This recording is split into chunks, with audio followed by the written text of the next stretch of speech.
Just let your soul glow. Just let it shine through. Just let your soul, baby, feeling oh so silky smooth. Just let it shine through. Just let your soul glow. Soul glow.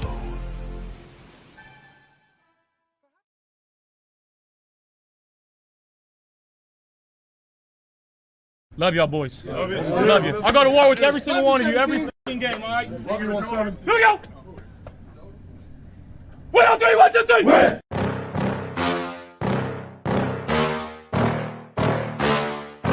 Yeah. Please tell me that I can't, that I won't, that I fail, that I'll never make it out, yeah. Please tell me all the bad, never good, fill my head full of every single doubt, yeah. Please say any negative thoughts, I pop off when I hear people say I cannot. I get off to the thought of proving everyone wrong, I won't stop to the top, so you better back off and get lost. I'ma stay loud, stay proud, never running out, never heading south. I'll be spreading out, call it word of mouth, can't put me down, I'll be getting loud. You can have me doubts, not what I'm about, have your fucking cloud. It be raining now, I keep making sound, go another round, bitch I'm legend bound, can't stop me now.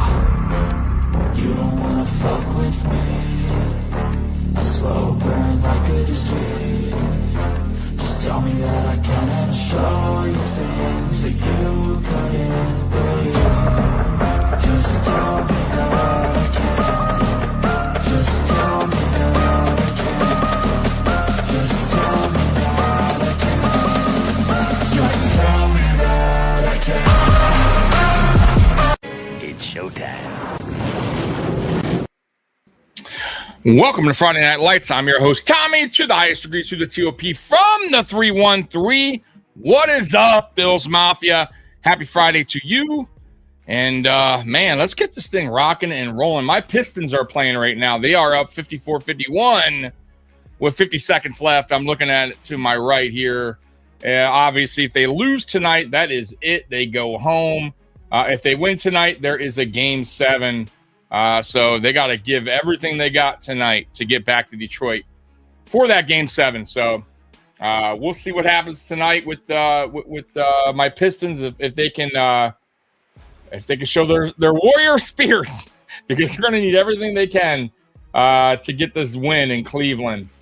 Cleveland has won 3 in a row, and Detroit's just man, they are having a difficult time here down stretches in these games. But we're here to talk about Buffalo Bills football.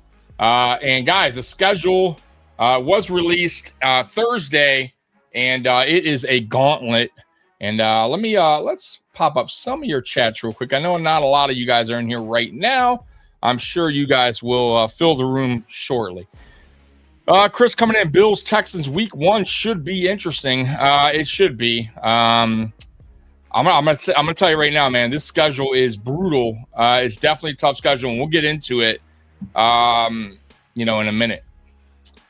Sonic drive-through, baby. Yes, I was stuck. And just to let you know, so this is the reason why I was late. I'm not bullshitting you guys. Sonic drive-through, which I always go to this one. There's never anybody in the drive-through. Very rare, maybe one car. And today, of course, I put my order on the app, go there. Fucking 7 cars piled up through the through the drive-through, and it's going slow, super slow, and it took me a minute. But I love my strawberry slush, man. Got to get my strawberry slush on Friday. But yeah, that's the reason why I'm a little late today. 15 minutes, not too bad. It could have been worse. Oh, brother, this guy stinks. Believe in Beane Island. That's right. That's right.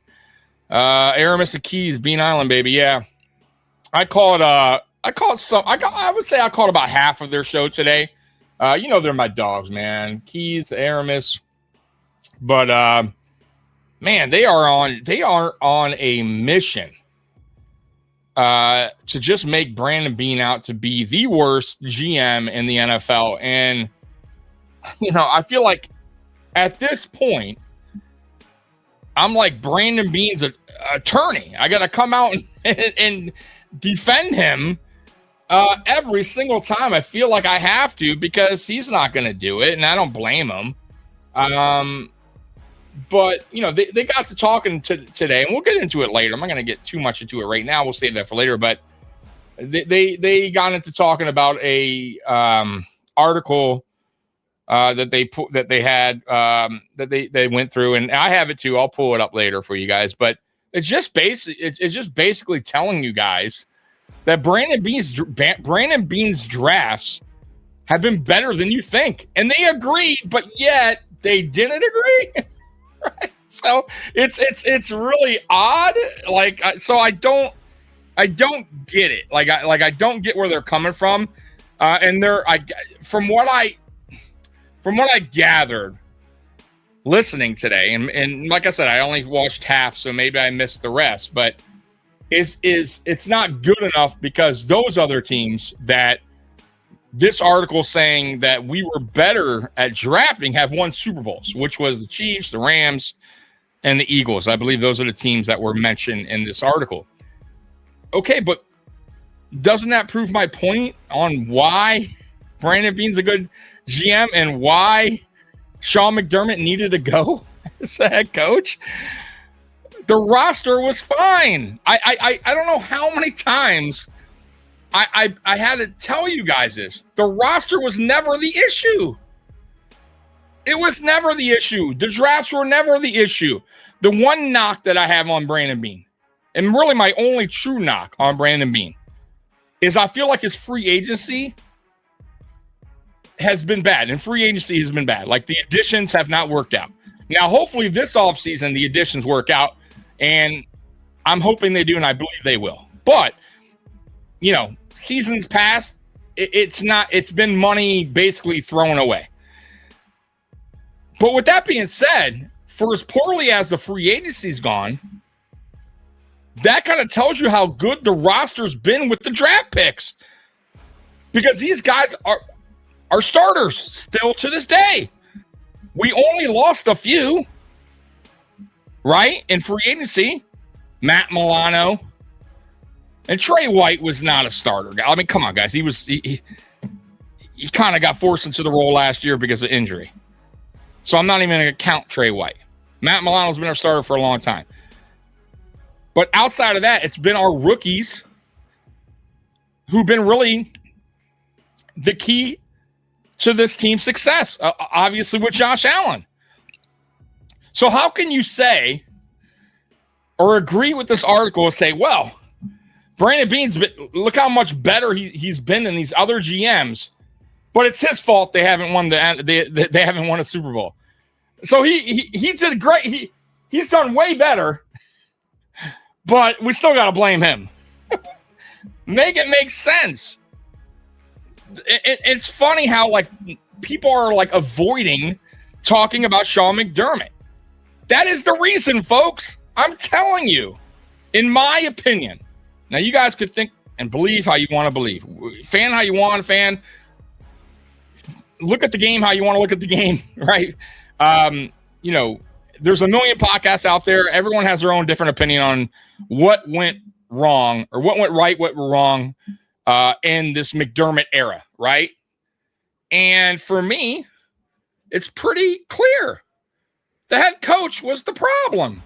It wasn't the roster. Guys, if the roster was so bad, hear me out. We wouldn't be a consistent playoff team. We wouldn't have won the division 5 straight years. And I get it. The point is to go to a Super Bowl. It's not just to make the playoffs. I get that. But with that being said, you can't say that this roster has been trash or the drafts have been trash. If they're consistently a 10-plus win team every season, pretty much 12 wins. I mean, I think there's one season they had, 11 or something. I got to go back and look at the records. But they've been consistently a very good football team, getting to 2 AFC championships. The roster was never the issue. If it was, once again, they would be missing the playoffs more often. Guys, football is the ultimate team sport. It's not about one guy.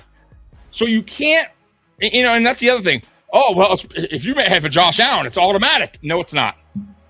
I hate to tell you guys that. It's not that automatic. You know that Josh Allen, listen, he's elite. He is. For me, he's the best quarterback in the NFL. But if you're going to talk about the best of the best, and you're going to put him on this tier 1 level, right? We're going to talk about Mahomes. We're going to talk about Josh Allen. We're going to talk about Lamar Jackson. We're going to talk about Joe Burrow. Joe Burrow misses the playoffs every other year, it seems like. Lamar Jackson had 9 Pro Bowlers on his team last year and missed the playoffs. Matter of fact, we beat him twice in the playoffs. The only one that's done anything, that's accomplished anything, is is Patrick Mahomes. And why? Because he has an elite head coach. And that helps out a lot. Right? Look at the other teams. Go ahead, look around. Look around the teams that I just mentioned. The Bengals. For me, their head coach is terrible. I'm sorry. He needs to get fired. The Baltimore Ravens just fired their head coach. Did they not? And the Buffalo Bills, our Buffalo Bills, just fired our head coach. Why? Because they understand they have a great roster and they're not getting it done. That's the facts. Baltimore fans can't be happy about what went on with their team over the last, since 2018. But Buffalo's been far more consistent than those other teams. It's coaching. I'm telling you, it played a major part on why this team wasn't successful, why it didn't go to a Super Bowl. It's a playoff team, but you can't blame Brandon Beane for that. I'm sorry. I disagree with their takes. I disagree with people that are on this whole, kick about Brandon Beane is a terrible GM and, oh, man, we need to move on. We need a bit. Why? What has he done that's been so terrible? Have you looked around the NFL? Tell me what teams are these juggernaut teams that are doing it so great that we're like missing something here. That Brandon Beane is just so awful. Oh my God, I can't believe how terrible he is. We're picking at the end of every round of the draft, by the way. Right? Right. You got teams constantly in the top 10 draft, right? They still are a dumpster fire team.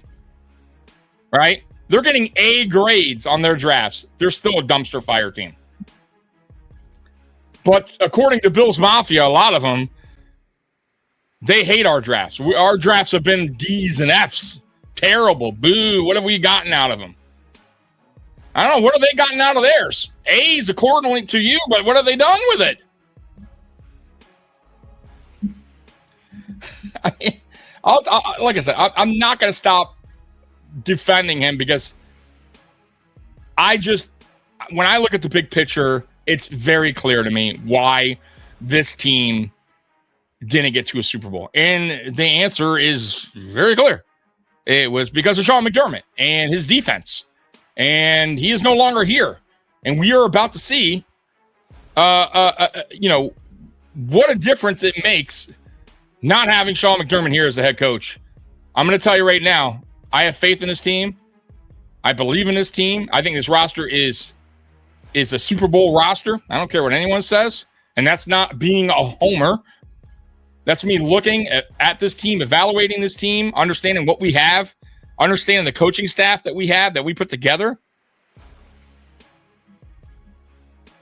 Why do you think that Vegas has us third in Super Bowl favorites? Look around. Have you guys looked around? Most people are picking the Bills to win the division again. Why? Isn't this roster garbage? Trash? I thought we were trash. God.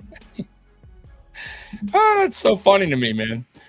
Y'all getting Tommy going already? Nah, it's just I feel like I just have to defend this dude, Brandon Beane, every time, man. I can't let it happen, but I feel like it's my responsibility to defend Brandon Beane because it seems like it's like I said, once again, it's like the thing now, right? To bash Brandon Beane. It's like the cool thing now.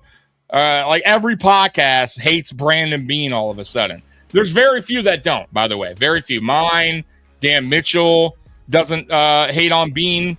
Who else? Cold front Buffalo doesn't hate on him. So there's a few, but boy, there's a lot that just shit all over Brandon Beane. Like he's the worst thing that ever happened to Buffalo. And it's crazy to me. It's just wild to me. Embrace the gauntlet. Yes. By the way, there is a poll going on in the YouTube chat. Go ahead and put your answer in there if you can, and we'll go to the poll after the show and see what y'all feel about this schedule. What up, Tommy? What up, J Ham? I saw you earlier in post podium. How you doing, brother? Cindy, go Bills. Damn right, go Bills. Brady won't be better 10-7. Look, we're gonna find out. I disagree. I think he will be better. I think his coaching staff is better. And we're about to find out, right? Like, hey, at the end of the day, it's just my opinion. It's your opinion. And we're going to find out, right? The season, what is it, 4 months away? So, right? What is it? We're almost in June, right? June, July, August. Yeah, about 4 months. So, let's, we're going to find out. Like I said, we're going to find out. Ravens for life. How do you know Brady is better than McDermott? I don't know that. I don't. It's just my opinion.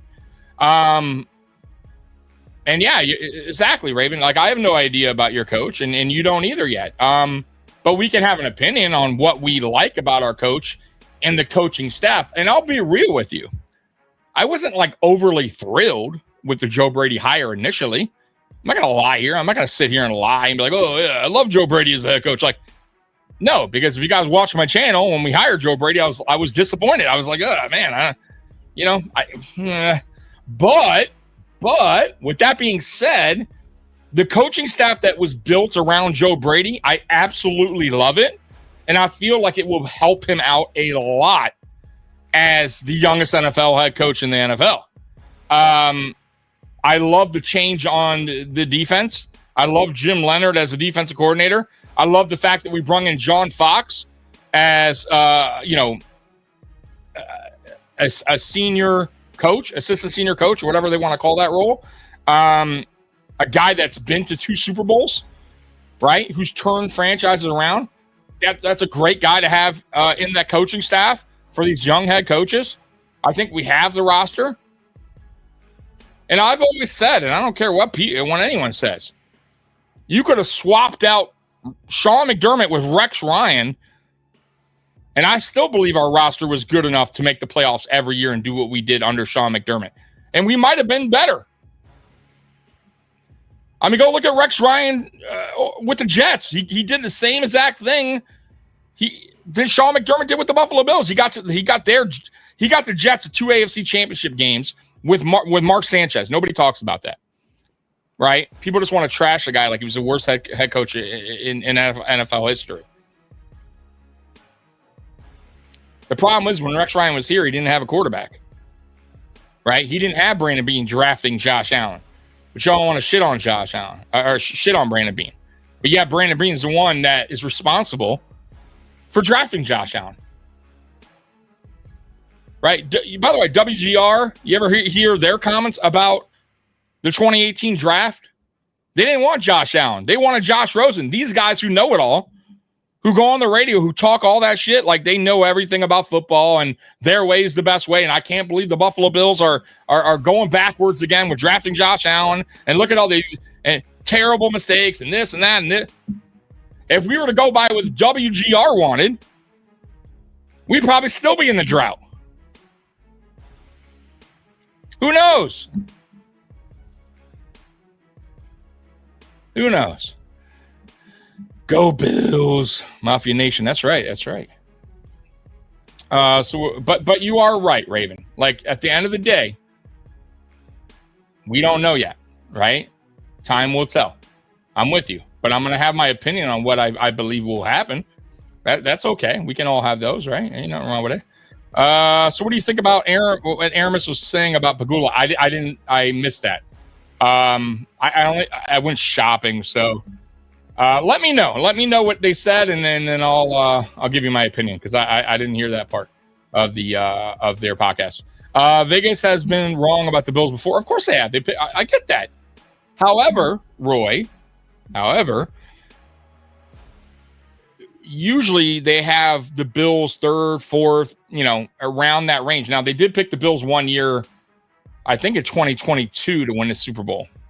But usually they have them in the top 3, top 4.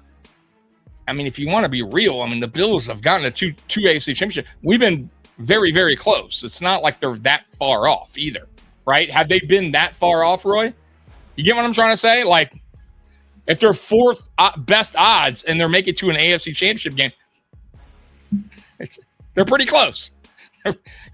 Regardless, Vegas understands that the Bills are a good football team, right? And so do a lot of other people that know football, especially when it comes to betting, right? Just saying. I'm not saying Vegas is always right, by the way. Obviously not. Do you, Tommy? My main goal for the Bills is to kick ass by any means necessary, 100%. Yeah, absolutely. Look, man, at the end of the day, we're all Bills fans, right? I'm not knocking anybody's way of thinking or opinion or podcast or anything like that, man. We're going to all have our own takes and, say what we're going to say and vent how we're going to vent. But I'm going to say this is what I got a podcast for. This is what they got a podcast for. This is what Locked On Bills has a podcast for, and Cover One and Dan Mitchell and, Buffalo Fanatics, Rumblings, whatever, whoever you watch, that's the beauty of this, right? Is to come on here and voice our opinion. And then I'll also, unlike a lot of podcasts, I also listen to your opinion, right? And I pop your opinion here, on the podcast, and I talk about it, right? I don't just ignore you guys and say your opinions suck. We do got a super chat, and you all know what that means. Every super chat gets the Bills train horn. Let's go ahead and hit that.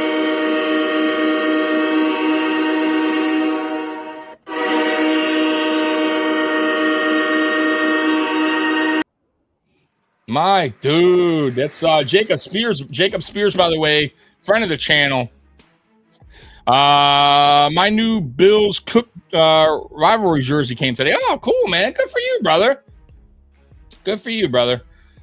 I'm going to get caught up with the chat before I keep talking, because if I get on another rant, man, I'll be like 30 minutes behind. Roy, believe in Beane Island, baby. Roy's on the fence, I think. I don't think Roy, it could be wrong, but I don't think Roy necessarily hates Brandon Beane. Do you, Roy? I mean, if you do, you do. I mean, I'm not going to force you to like Brandon Beane. I mean, all I can do is tell you my opinion. I'm not trying to force it down anybody's throat that you have to, like our GM. I'm just going on my opinion on the whole thing. I mean, once again, and we're going to go through it later, but you read an article about Brandon Beane's drafts and all these people coming out, saying, oh, his drafts have sucked and terrible and he can't draft and blah, blah, blah. And yet the article proves that he can draft, and his drafts are actually better than a lot of these teams that have the great GMs that everybody thinks are so much better than the Buffalo Bills and so much better than Brandon Beane. And the point was there. The point, all that showed me was that we had a head coach problem, period. Guys, it happens on every sports level, like sports team, perfect example. And I said this in the chat. So the Toronto Raptors had Dwayne Casey. And if you don't know basketball, fine, I'll explain it to you. All right. They had Dwayne Casey.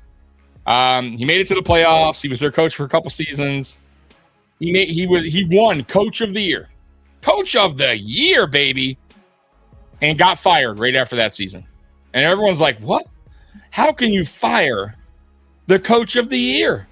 This guy's a winning coach. Like, look at his record. The very following season, the Toronto Raptors won an NBA championship. Right? The guy couldn't get it done. Good regular season coach. Got him to the playoffs. But that was where it stopped. And I believe that was the issue here in Buffalo. And I don't know why people want to continue to fight that. It's like now that McDermott's gone, they're like, we can't accept that. It has to be something more. There has to be something more. It had a Brandon Beane was part of that. Get him out of here. Come on, man. The roster with the Raptors was fine. It was the coach. Look at Flip Saunders of Minnesota, right? Look at Marty Schottenheimer, Kansas City. By the way, Marty Schottenheimer, wherever he went, was a winning head coach. He had a winning NFL record. Borderline Hall of Fame coach. Could not win it, could not even make it to a Super Bowl. That doesn't make him a bad head coach. It just makes him a guy that, it makes him a coach that just couldn't get the job done when it counted the most in the playoffs. And that's what we had. We had the problem here. And I don't know why people keep like working around that. It's like they don't like, oh, now that we're just going to avoid McDermott. We're going to go target Brandon Beane now. All right. Jeez, come on, man. What up, Tommy? Beane Island. That's right. That's right. Leonhard has never been a DC. Oh, I get it. And that's why, Roy, we brung in a senior assistant in Sean Fox. And we have, another assistant in Carmichael as well for the offensive side of things. Like, I understand that. And we'll see how it goes. But what does that mean? We don't ever give these guys an opportunity? You get what I'm saying? Like, Jim Leonhard was highly regarded. It's not like the Buffalo Bills, Roy, reached for Jim Leonhard. Like, meaning, like, you know how we did in years past, through drought years, when we would hire a coach that nobody thought would be a candidate, like Greg fucking Williams, right? And we're like, what? Greg Williams? What? Who? Right? So it's not like we did that in this situation. The Bills got a guy where a lot of teams were interested in this guy as being their DC. You get what I'm trying to say? So he was highly regarded coming out of Denver. A lot of teams had their eyes set on Jim Leonhard as being their next defense coordinator. Just like a lot of teams had Kubiak, right, from Seattle being their next head coach. It's the way it works, right? There's a reason behind it. They obviously did something or showed something where NFL teams are looking at Jim Leonhard and going, okay, this guy, there might be something here. So, yeah, you know what? We give that guy an opportunity. He deserves the opportunity, and that's how the NFL works, by the way. You can't just, what are we going to do? Just keep hiring old senior defensive coordinators? It's not how it works, man. You have to go out and get these younger guys that are innovative, that see the game a little bit differently. Matter of fact, a lot of our coaching staff came from the college ranks. A lot of these guys are upcoming, highly regarded coaches, right? So yeah, they're going to be a little raw, I guess you could say, but that doesn't mean they're going to be bad, right? I mean, Sean McDermott was in the NFL for fucking ever, and his defense fucking blew. So what does that tell you? Wasn't he a defensive guru? So, I mean, come on, Roy. You get what I'm trying to tell you? What does that tell you? Yeah, KK needs to stay healthy. Yep. Last year's defense was not a Super Bowl. Last year's defense? Shit. The last fucking 5 seasons. Fucking last year. That defense has not been good since 2020, bro. The defense started to show cracks in 2020. Let's be real, right? When we faced the Kansas City Chiefs in the AFC Championship game is where it really started to show its cracks. And then it just got exposed in 2021. And then in 2022, it was all over with. It was done. The better offensive teams, the better coached offensive teams, just absolutely shredded Sean McDermott's defense. Absolutely shredded it.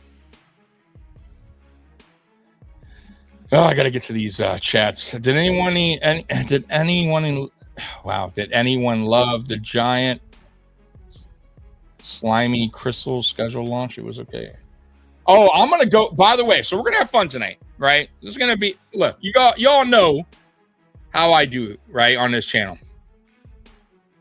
This ain't X's and O's. We're just gonna sit here and have some fun and talk some shit. I'm gonna show you guys the schedule release videos on most of the teams. Some are really good, some are very bad. and including the Buffalo Bills. And I'm going to show you it. And once again, I mean, the Buffalo, I don't get the guys behind the marketing or whatever they're called that come up with these videos, but they just don't do it for me. They're kind of lame. Even their videos they put out, those little clips they put out after we beat somebody on X, they're just so weird. They don't really make sense. Like, just doesn't do it for me. It's not creative. I mean, I get it. It's just a schedule release video, but man, if you're gonna do one, right, and you're gonna do a 4-minute one on top of that, man, put a little bit more into it. That's all I'm saying. Put a little bit more into it. 4 minutes, guys. I'm watching that. It was over 4 minutes, I think. I'm watching. I'm going, okay. There's going to be something here, like a surprise at the end. Something's going to happen at the end, right? Like it's going to make the video worthwhile. No, nothing happened. I don't know. I'll show it to you guys. I didn't get it. You know, boring sitting at the fucking table discussing ideas about the fucking schedule release video. I mean, it could have been like the Lions was terrible, by the way. It was their coach, you know, at his desk, has the schedule release on a paper, gets up, walks to the hallway, puts it on the board, and it just shows the schedule, and that's it. It was like 25 seconds long. It's so bad. They put zero effort into it. J-Ham, basically, they were talking about how Beane and Bagula are more marketing than winning, meaning winning just enough, but not enough to win it all. See, that's. You know why I don't believe in that? They fired Sean McDermott. If that was good enough, J-Ham, why fire Sean McDermott? He's winning, right? Right? If that's all they care about is a playoff team, a winning team, right? Super Bowl, who gives a shit about a Super Bowl? Then why fire Sean McDermott? Why? It makes zero sense then, right?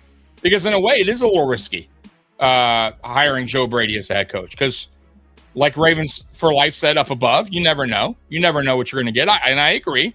You know, time will tell. I have confidence in this coaching staff, but he's right. He's right. You never know how one will be as a head coach, because especially being the first time as a head coach, right? We just don't know yet. So if that was the case, why risk it? Why roll the dice on firing Sean McDermott, who you know is a good regular season head coach? And I said that. He's a good regular season head coach. So why fire him then? So that's why I don't believe that to be true. I don't. Now, on the flip side of that, is Bagula happy that they're at least winning? Sure, of course he is, right? Of course he is. But I don't believe that he's just going, well, you know, and him and Beane are sitting in the office going, well, hey, at least we have a winning record each year. Like, that's good enough. Shut up, Bills fans. Like, I don't believe that to be the case at all. So, yeah, I think that's crazy. And I also heard him talk about, you know, how certain GMs took a different path. You know, they earned their stripes to become a GM. And guys, look, man, I get that, and I respect guys that have to go through that, but not every a GM or every head coach goes through that type of path. Right? I mean, in all sports, look at Spoelstra with the Miami Heat. The guy was a video guy or something. What the fuck he did? Like, he wasn't even an assistant coach. He was the video editor guy or some shit. I don't fucking know what he did, but he wasn't even part of the coaching staff. And instantly, Pat Riley made him the head coach, and he won championships. So he didn't go the whole route of being on the bench for a while, the traditional, and then he's an assistant coach, and then he's working his way up to, all right. And no, bro, like certain guys, a GM or president or whatever, whoever makes that decision on hiring that guy, see something in him. So, yeah, I don't necessarily believe that every position needs to be like this long term. You have to like pay your dues to be this, a great at your job, because if you went this way, you'd be shitty. I mean, if you look at, I'll give you another example. I know it's a little different, but Eric Bischoff in WCW, for all you, any of you guys that watch pro wrestling back in the day, WCW was a fucking dumpster fire. It was terrible. I mean, it was old school wrestling.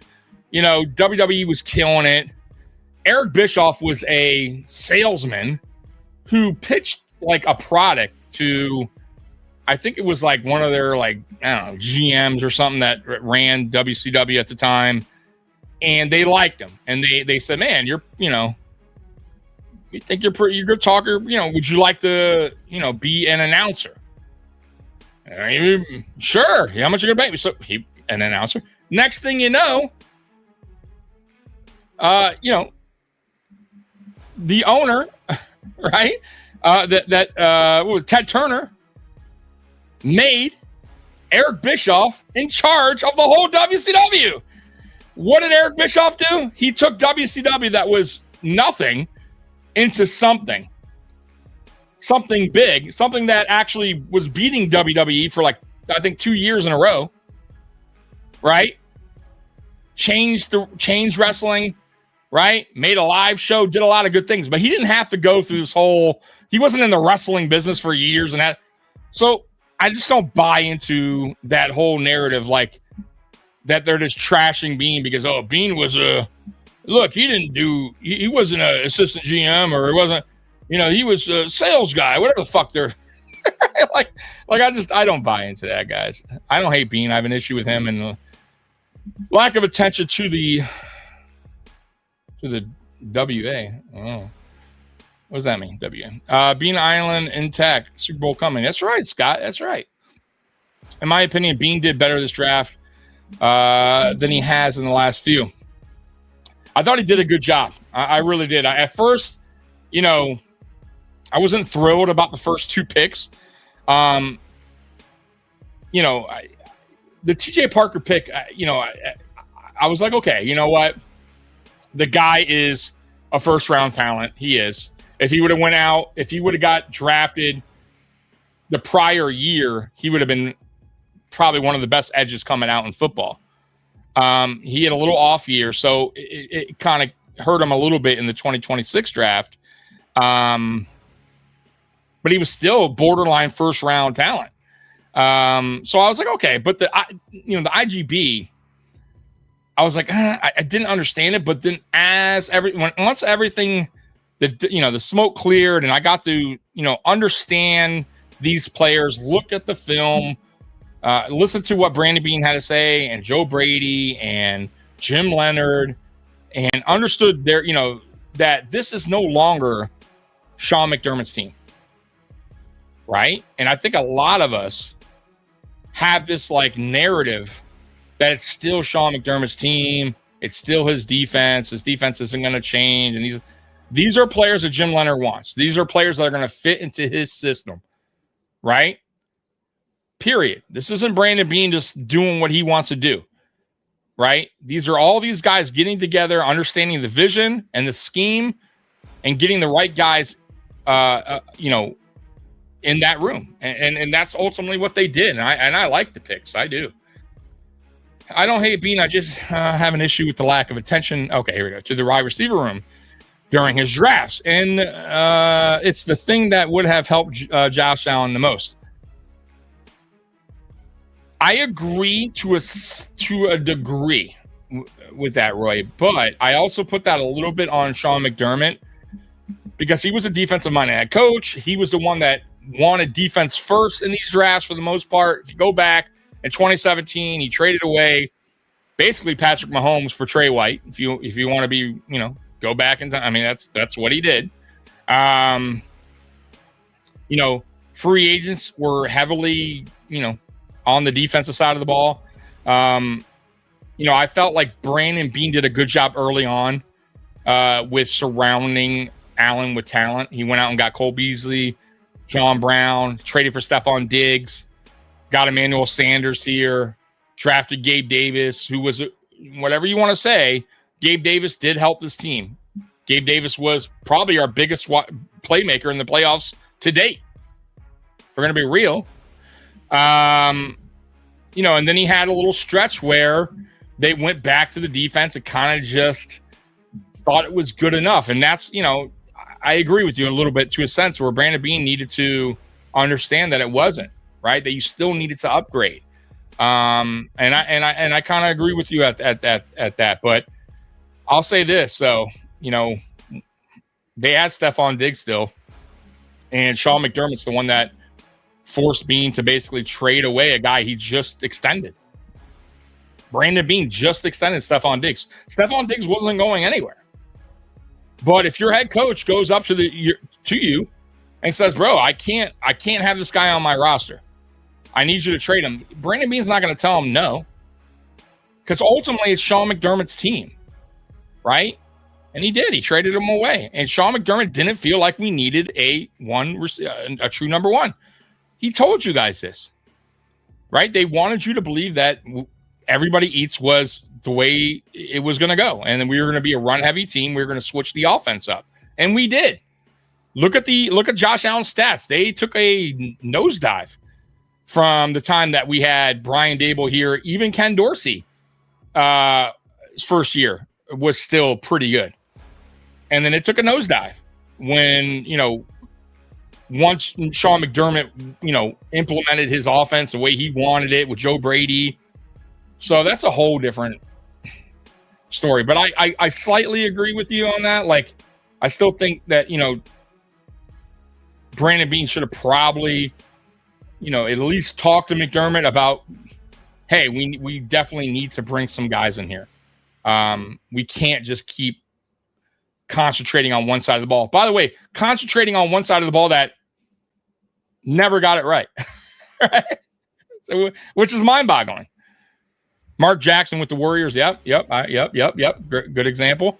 Mark Jackson gets fired. They win a NBA championship. You're telling half the truth about that Raptors chip. They made a great trade. Yeah, but I'm just saying.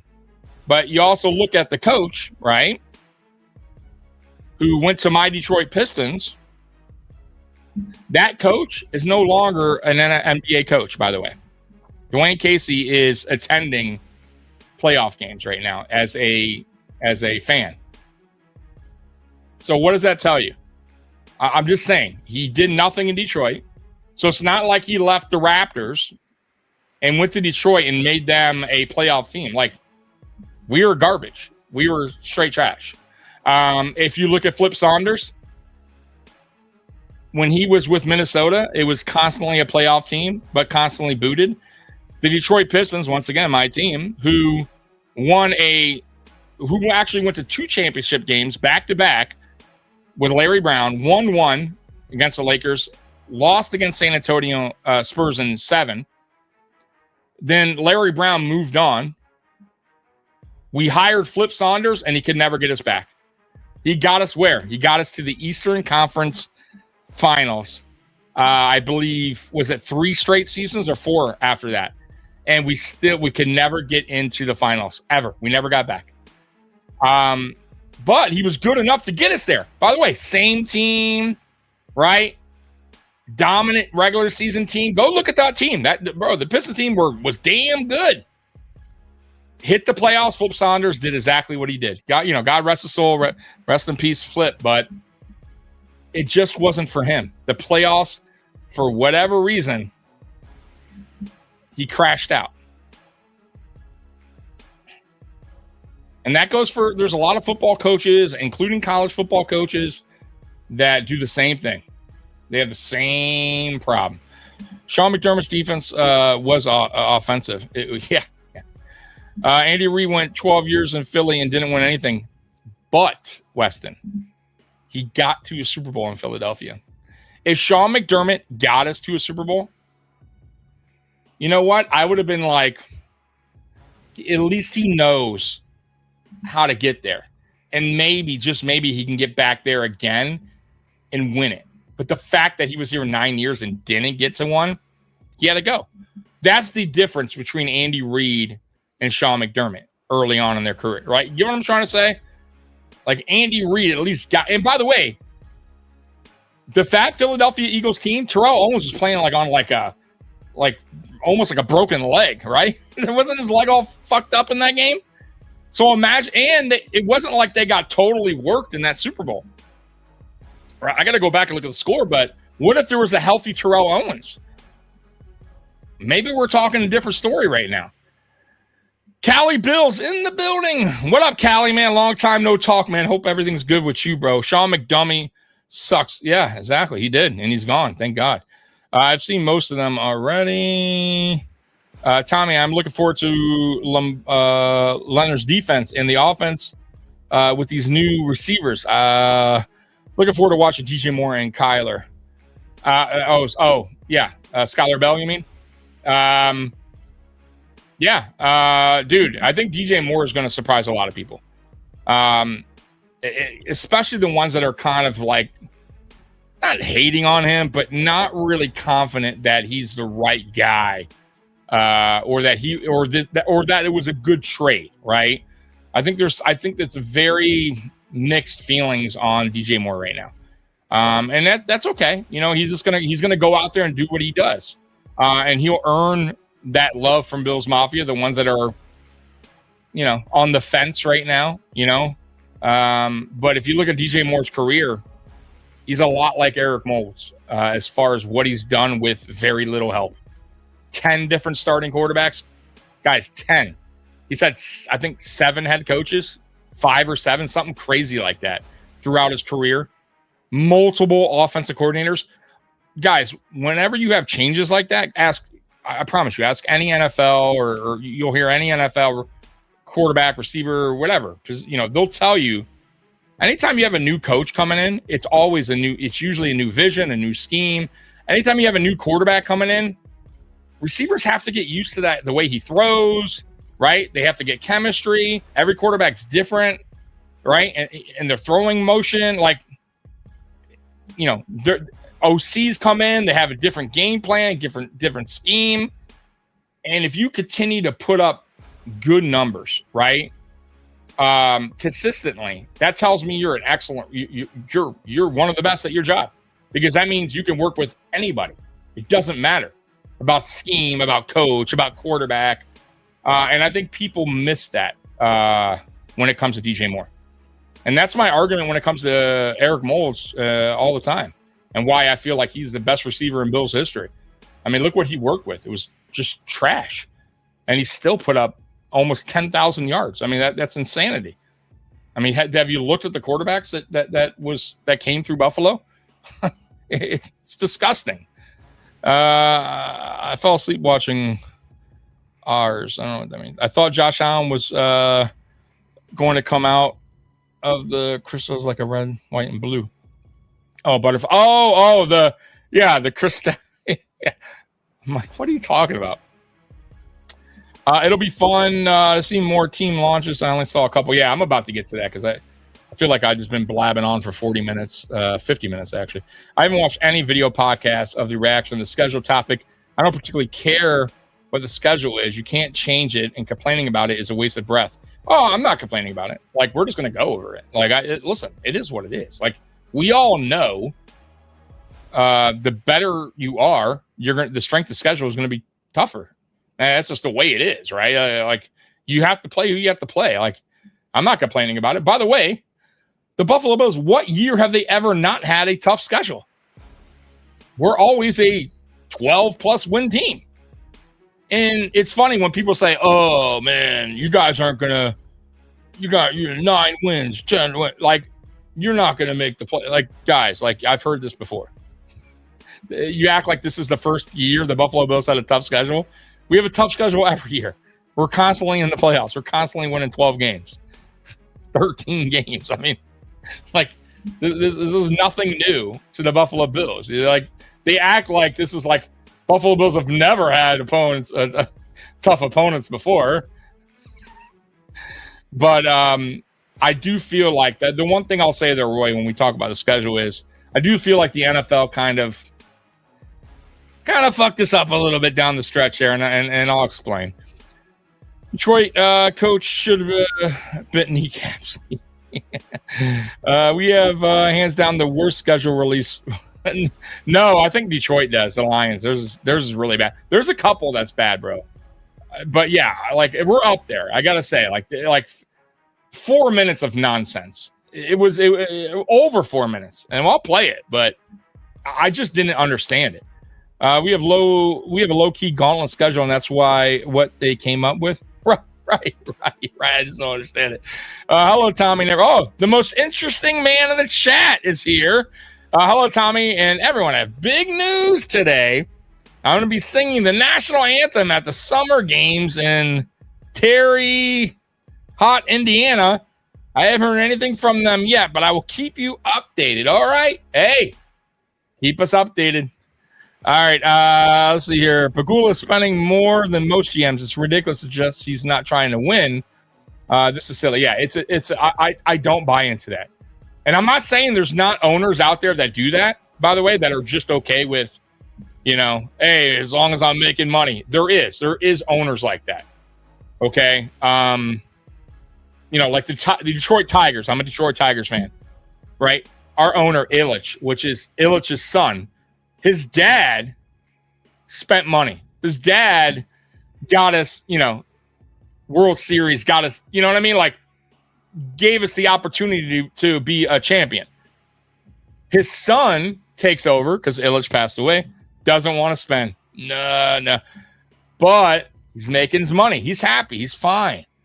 He's feeling this. People are still going to the games, right? So he's not going to spend money like other owners. In baseball, it's different. There's no salary cap. You got to pretty much buy your team, right? You got to pay for a championship. Let's be real. If you want a World Series, you got to spend, and you got to be big spenders. And the Tigers aren't. They haven't been for years, and that's why they continue to struggle. And yeah, they made the playoffs last year, but who cares? Like, look what they're doing this year. Like, they're not going to compete against the big dogs. When they got to the playoffs, that's exactly what happened. They just don't have enough talent. You have to spend in baseball. It's different than in the NFL, way different. But I agree, there's owners out there like that, but I don't think Pagula is one of them. I really don't.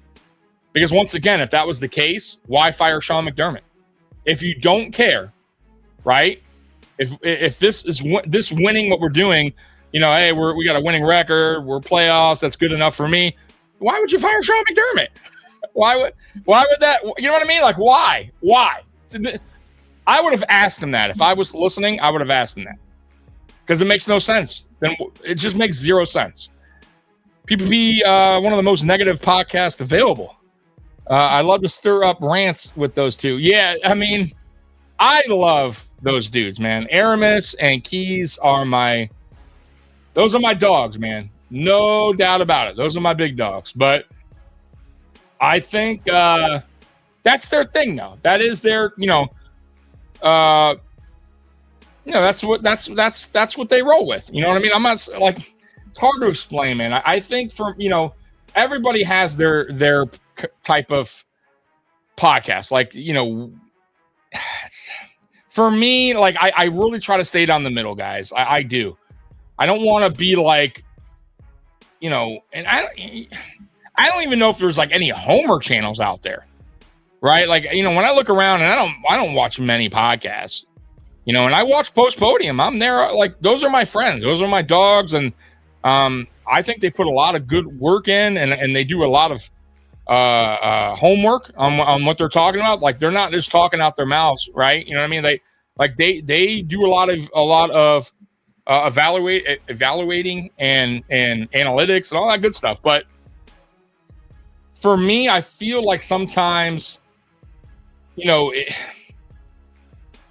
they don't look at the other side of the coin, right? Or they avoid it sometimes. And for me, on this channel, I try to look at both sides of the coin, right? I try to take a step back and at least go, okay, why did we get here?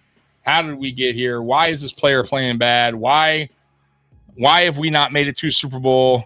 Right? Why is this defense bad? Why is the offense struggling? Whatever it may be. It's not usually just one simple answer, right? Usually there's a combination of things, and then you have to come to the conclusion of okay, here's the main issue, or here is what I feel is the main issue. And sometimes I feel like, with them, I feel like they just, they're stuck on just this Brandon Beane thing. Like, he's terrible. And, now that Sean McDermott's gone, let's focus on the next bad guy. And I don't know. I don't do it like that. You know what I mean? But I also don't want to sit here and tell you guys that everything's great and hunky-dory and the Bills are they have no problems going on. Like, I that's not the case either. There's things that we need to do better. We need to work on.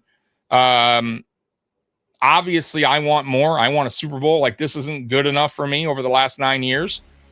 But what they did in letting Sean McDermott go was, for me, a huge step in that. And that's why I don't agree with the Pagula comment, because if they were fine with what was going on, they would have never fired him. So, listen, I don't know if they're the most negative podcast out there. I don't watch many others. And I don't even know if they're considered negative. I just feel like, they believe what they want to, they believe what they believe in, and they're going to stick to that. That's all. You know what I mean? And you know what? I'm going to stick to my opinion, right? On how I feel. And that's okay. That's the beauty of this podcast game that we're in.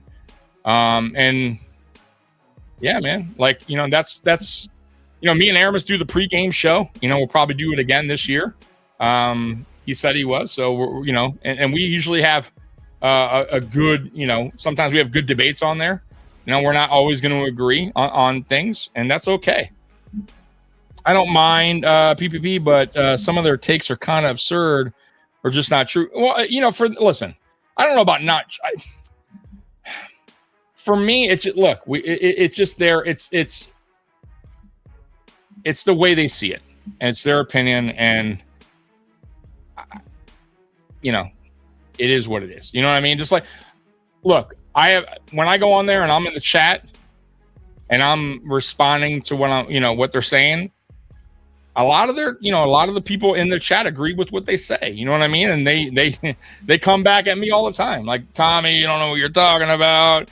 Brandon means trash. Like, right? So, right? Like, so it is what it is. They have a selective audience. I have a selective audience. I have some of their audience. They have some of my audience. It's awesome. It's great. I love those dudes, man. And I love that, they're a different type of podcast, and they're not afraid to express their concerns or feelings about the team. Like, that's what, I told them when I first found them. I'm like, dude, that's what drew my attention to you guys. Like, that's why I liked your podcast, because I may not agree with everything you say, but I love that you speak from the heart and you don't back down, and you're going to tell it the way you're going to tell it. And also, too, your Buffalo Bills football. Like, they know football. So, once again, it's not like they don't know the game. So, I respect them. I really do. I respect the hell out of Aramis and Keys, because, they know the sport just like I know the sport. What you talking about now, Willis? I don't know. Just talking shit. Nady, I'm just talking out my ass. I have no idea what I'm talking about anymore. Life is kicking my ass, Nady. All right? You know what I mean? I got stuck at the goddamn Sonic drive-thru today. But it was worth it. That strawberry slush, listen, the strawberry slush at Sonic, if you like strawberry, boy, oh boy, man, that's the jam right there. All right, here we go. We're kind of dysfunctional. I'm dysfunctional. I am. So yeah, it's their opinion. Absolutely. Listen, we all have it. We all have our opinions, bro. We all have our opinions on everything. Politics, religion, fucking. You know what I mean? You guys know I don't bite my tongue on here. I say it the way it is. But and they do too, and that's why I respect them. I respect the hell out of them. Tommy must have a lazy eye, hence the sunglasses and curbing the draft. No, but that's funny. No, I do got an eye disease though. I do have an eye disease, and that's why I wear sunglasses. Because of the bright light, it really affects my eyes. So for those who don't know, I've said it. I have said this before, but I don't care. That's why I wear sunglasses here. I have a lot of lights in my face, and my eyes get really fucked up. So I have to wear some type of sunglasses to avoid avoid my eyes having a major problem here while I'm doing a podcast. So that's why I have sunglasses on. But no, I don't hit the curb. It was weird today, bro. I went to that Sonic. Bro, that shit's never... There's never people in the drive-thru. I ordered online. You know, let's go through the app. Got to go through the app, people. I'm going to tell you right now, too, guys. If you guys don't know, now you know. The apps are the way to go. Get these food apps. If you guys are eating out, fast food or restaurants, and they have an app, get it. Because you're going to save some money. I mean, all these shits, all these prices, all these motherfuckers are raising these fucking prices right now. The apps are the way to go. At least you'll save a little bit of money. So anyways, I go through the Sonic app every time. So I don't know if there's fucking a line, but usually there's not. I get there, it's fucking like 8 cars deep. Right? And I already ordered it, and I already have my mind set on my slushie. So yeah, I had to wait. That's the connection Aramis was making. Beane hasn't worked in money or scouting. He was mainly marketing. Wow. So that tells me a guy that, you know, it was mainly marketing sure did take this team to a pretty high level. Right.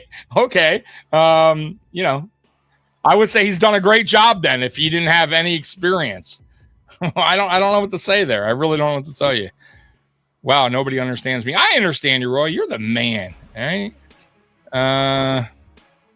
Mr. Fulton, congratulations. There you go. See, Mr. Fulton? I think most Bills fans just want more. Of course we want more. Why not us? PP answers the tough I do it too. What are you talking about? You're not gonna, listen, I don't avoid anything.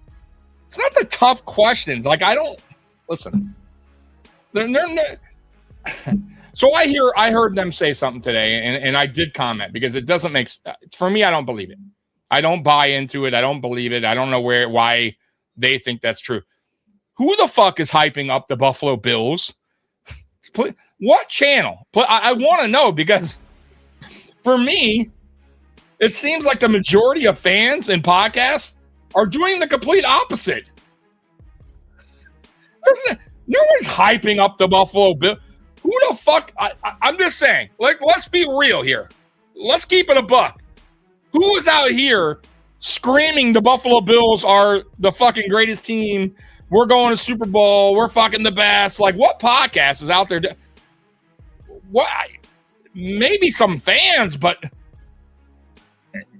I don't see it like that. So I just totally disagree with that. And what tough? I answer tough questions. Right? And listen, I love those dudes. Kidding me? Those guys keep it 100 for them. They keep their opinions. They're going to tell you how they feel 100%. They're not going to hold back nothing. I respect the hell out of that because I'm the same way. But that don't mean other channels don't answer. I do too.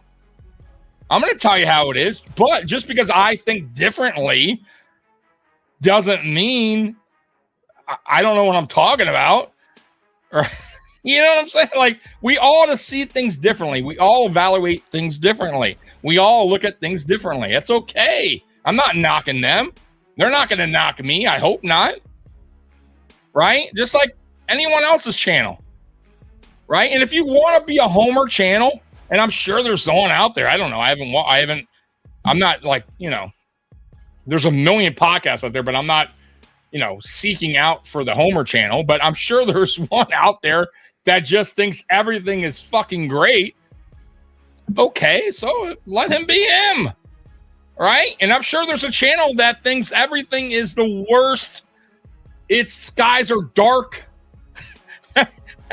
It's constantly raining, right? There's a big cloud covering the Buffalo Bills, and everything's dog shit and everything. I'm sure there's a channel out there like that. And that, listen, by the way, that's not post-podium, right? And I know they're a little bit lean more towards that side, but they're not full-blown haters of the Buffalo Bills. They are not. There's things that they do give credit to the Buffalo Bills for, and they are diehard fans like I am. So obviously they're not like haters or negative, super negative, but they're going to tell you how they feel. Nothing wrong with it. Nothing wrong with it. It's my opinion that McDermott changed the offense and archetyped the wide receivers. Go watch the Diggs interview with Rich Eisen. He specifically said he didn't understand why the offense was changing. Exactly. I try to tell people this. And thank you for letting, for commenting.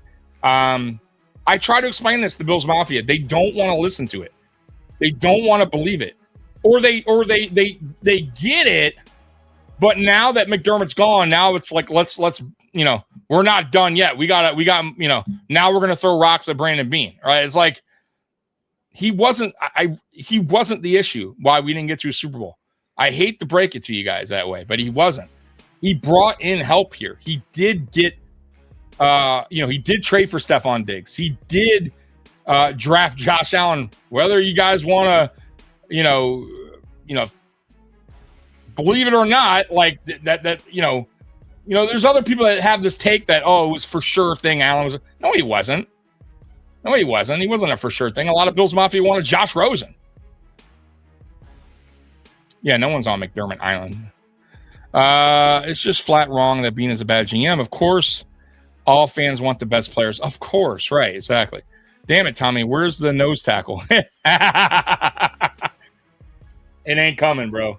And it's not a Beane thing.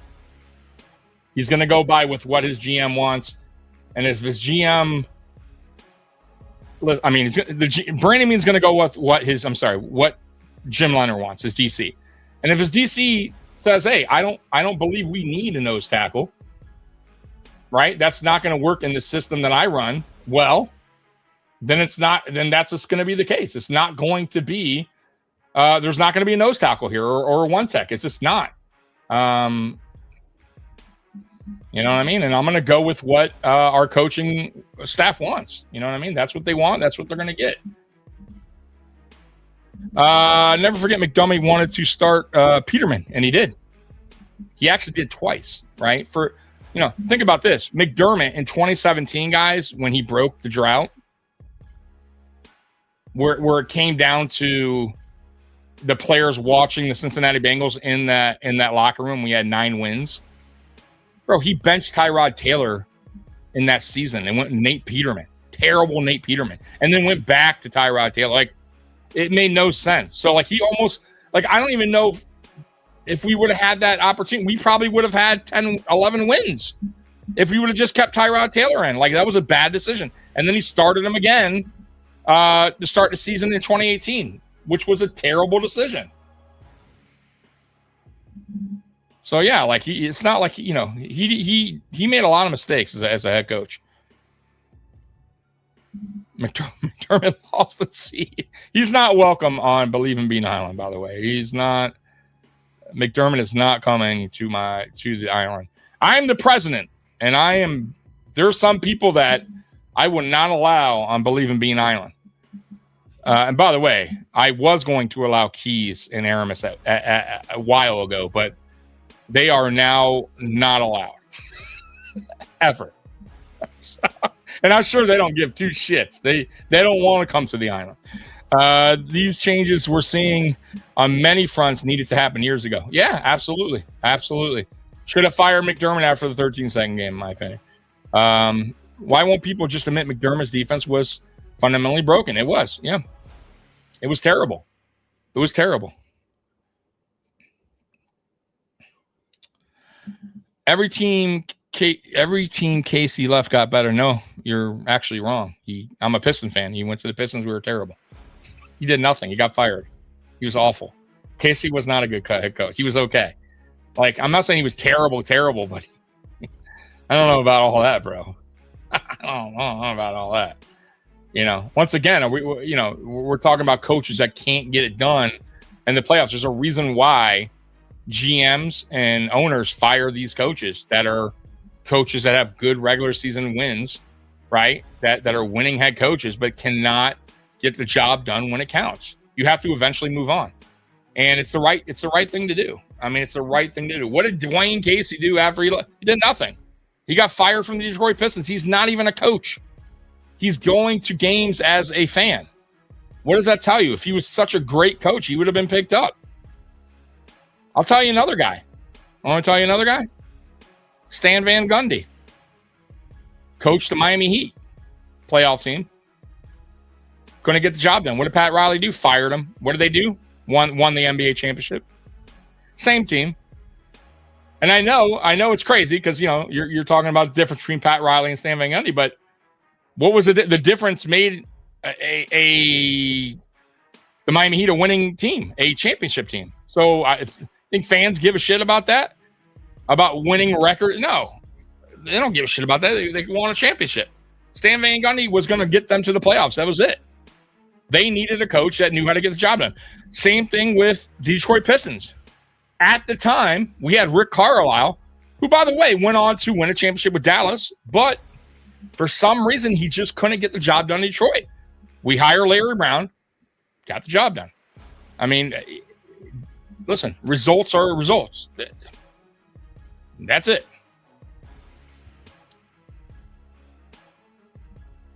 We haven't even touched base on the schedule yet, and I've been on here an hour and 15 minutes. I just don't like the bye. Yeah, I don't like it either. Way too early. All right, let me get caught up with chat, and then we're going to get to the schedule because, man. Yeah, exactly. Oh, man. Go Bills, go Sabres. Yeah, man, Sabres are in a little bit of trouble, huh? Sabres, they better get their act together. What are they down? 3-2, right, guys? I think they're down 3-2. I'm not a hockey fan, but I know they got their ass whooped last night, right? Why have the Bills not made it to Super Bowl? Because they were satisfied with a good playoff seed. C. Bagula Presser. It should be a Super Bowl or bust like the Pats. Right. That's my point, though. Right? And I agree with you. But if he was happy, right? If he was happy with just being satisfied, okay, hear me out. He was just happy with being satisfied with just getting to the playoffs. Why fire Sean McDermott? I mean, explain it to me, because it doesn't make sense. Then for me, if I'm an owner and it's all I cared about was, hey, we're filling seats, I'm making money, we're fans still believe because we're winning regular season, that's we're making it to the playoffs, then why would I risk firing the guy that is constantly winning us these games in the regular season? Why would I do that? It would make no sense. So for me, I feel like he understands this, and to be honest with you, he let Sean McDermott coach here way too long. 9 seasons is crazy to me. He should have been fired years ago. So if anything, yeah, you know what? I'll tell you this. I would believe in that statement if Sean McDermott was still our head coach. If Sean McDermott was still here, I would totally agree with what you're saying right there.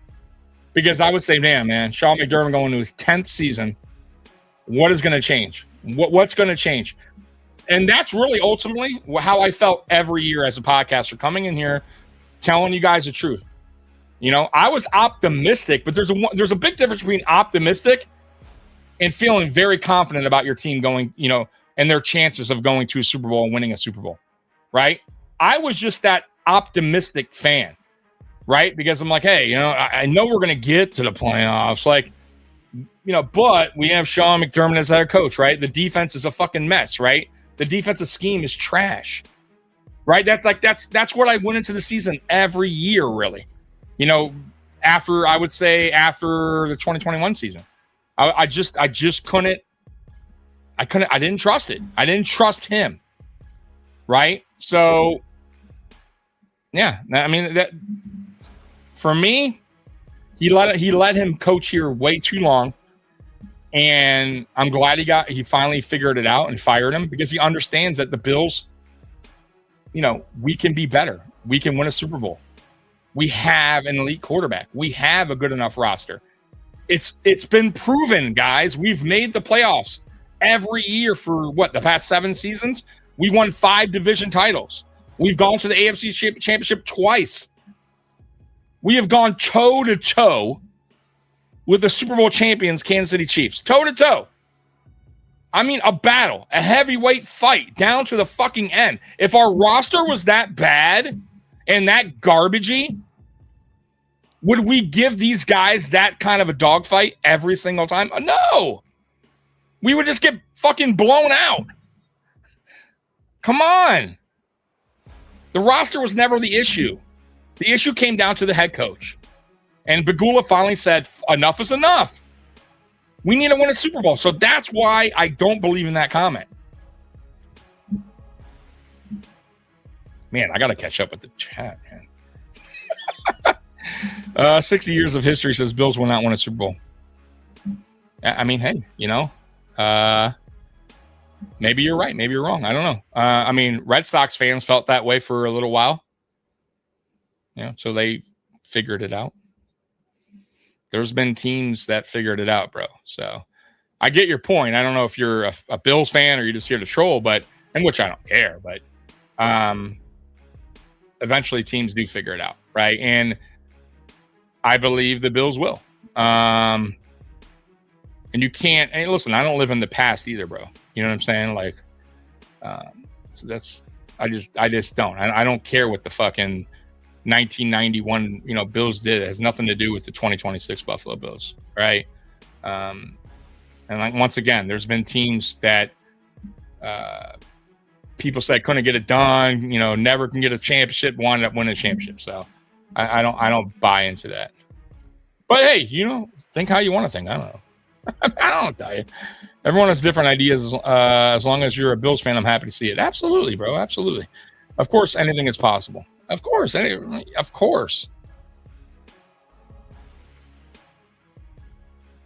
I think I'm getting caught up. Let me see here. Bills are dysfunctional, true, but not as bad as the Jets. You think we're dysfunctional? Bills are dysfunctional? No, we're not. How are we dysfunctional? I'm sorry. I don't get your takes. I'm sorry. I think you're new to the channel, but I don't understand where you're going with it. How are we dysfunctional? We're constantly a playoff team. We're constantly either in a divisional game or a championship game, AFC championship game. Like, dysfunctional teams, bro, are teams that miss the playoffs every year, or teams that, you know, make the playoffs one year, miss the playoff. You know, the Bengals are dysfunctional. They have all the talent in the world on offense and once on defense. And what have they done with it? What have the Baltimore Ravens done with it? Right? And then if you want to talk real dysfunctional, what about all these bad teams that have been bad for the longest time and have top 10 draft picks every year and still don't make the playoffs? So we're far from dysfunctional. Like, I don't think this team's dysfunctional at all. I think it's ran very well.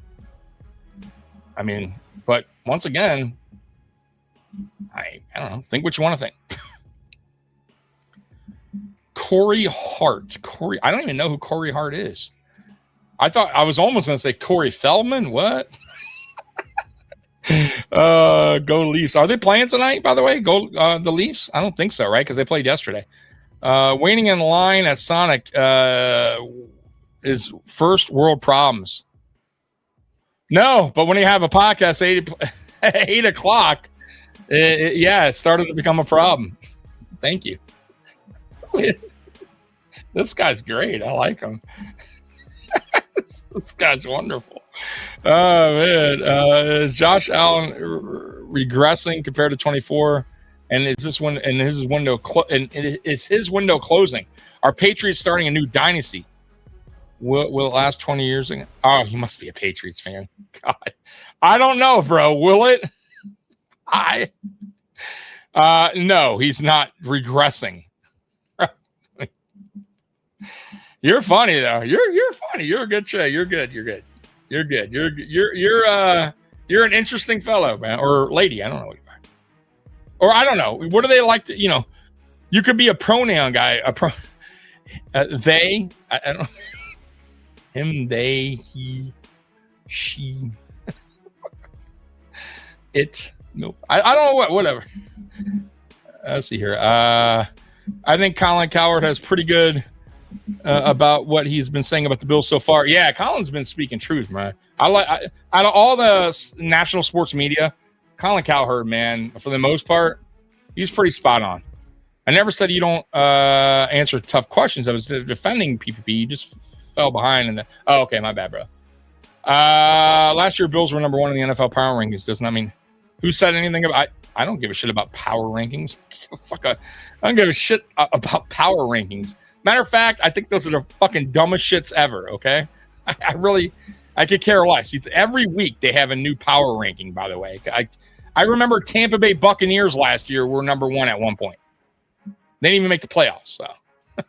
Come on. Could care less. It's a new season, by the way, bro. I don't give a shit what the Patriots did last year.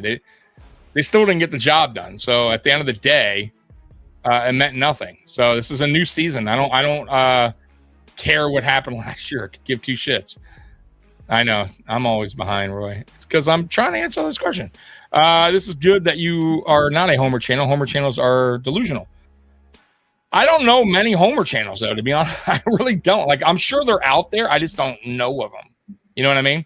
I knew of one. I'll take that back. I knew about one, but I don't think he even posts videos anymore. So, Bills have a good offense, but a terrible defense. And you aren't lying, but they had a terrible defense under Sean McDermott. Now, time will tell, right? If this defense gets better or stays the same or could be worse. I don't think it can get worse, to be honest with you. I think it's going to get better. So we'll see, though. Time will tell. Look, man, time will tell. It's a new season coming up. What happened in the past, I could care less. What happened last year doesn't mean anything to me now, right? It means absolute zero. But our offense is good. Our offense has been good, right? But we needed a receiver. We needed a true one. We went out and got that. And why was our defense bad? Because I felt like McDermott was a big part of that. The scheme was broken. Now that scheme is totally different, right? We got a totally different, defensive staff in place, right? That's going to change.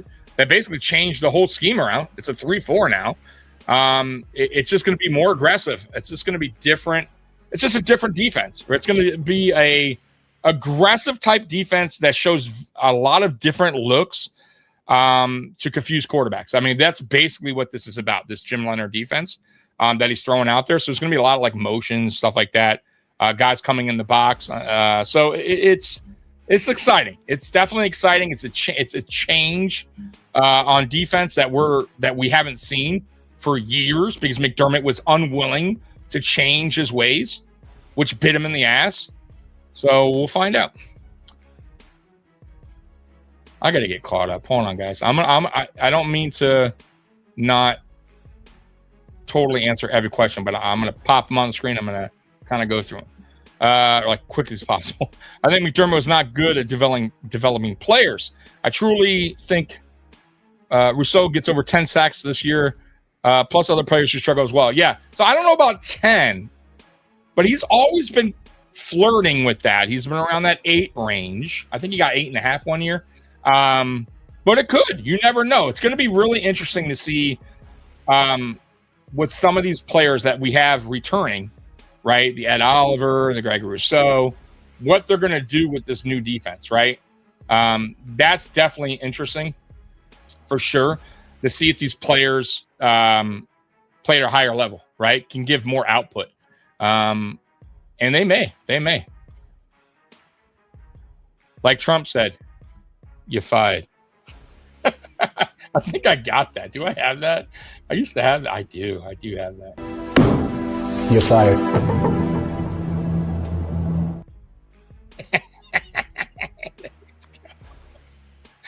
Yeah, see, it was cool that Mafia donated to Andy Dalton charity after he helped the Bills make the playoffs. Very cool. Yeah. But you know what though? The Bills Mafia donates to a lot of charities, bro. Just not that one. There was somebody else that we did one for too. I forgot who it was, but that's not anything new. Like they've been doing that. So we have a really good fan base here, bro. Like I said, I don't know what team you follow. If you're a Bills fan, I don't think you are. You don't sound like one. I could be wrong, but we got good fan base here, man. I would refuse your invitation to Beane. Would you? Wow. Okay, Roy. Well, I mean, I don't. You know what? You're a good guy, and I'm not going to. I should ban you because of that, right? Because you're being a little bit rude when it comes to believing Beane Island. But I'm not. I'm going to still keep that ticket open for you because I do believe you're going to see a difference here in 2026 now that Sean McDermott is no longer here. Okay? So I know right now you're not a fan, but I don't know if you totally hate Brandon Beane. So I'm going to keep that open still. I don't like the comment. I must be honest with you, but if the season goes south, there may be Beane files about that. Beane files. There could be. I'm giving it, listen, 2 years. I think the Bills will win a Super Bowl in 2 years. That's my opinion. All right. That's my hot take.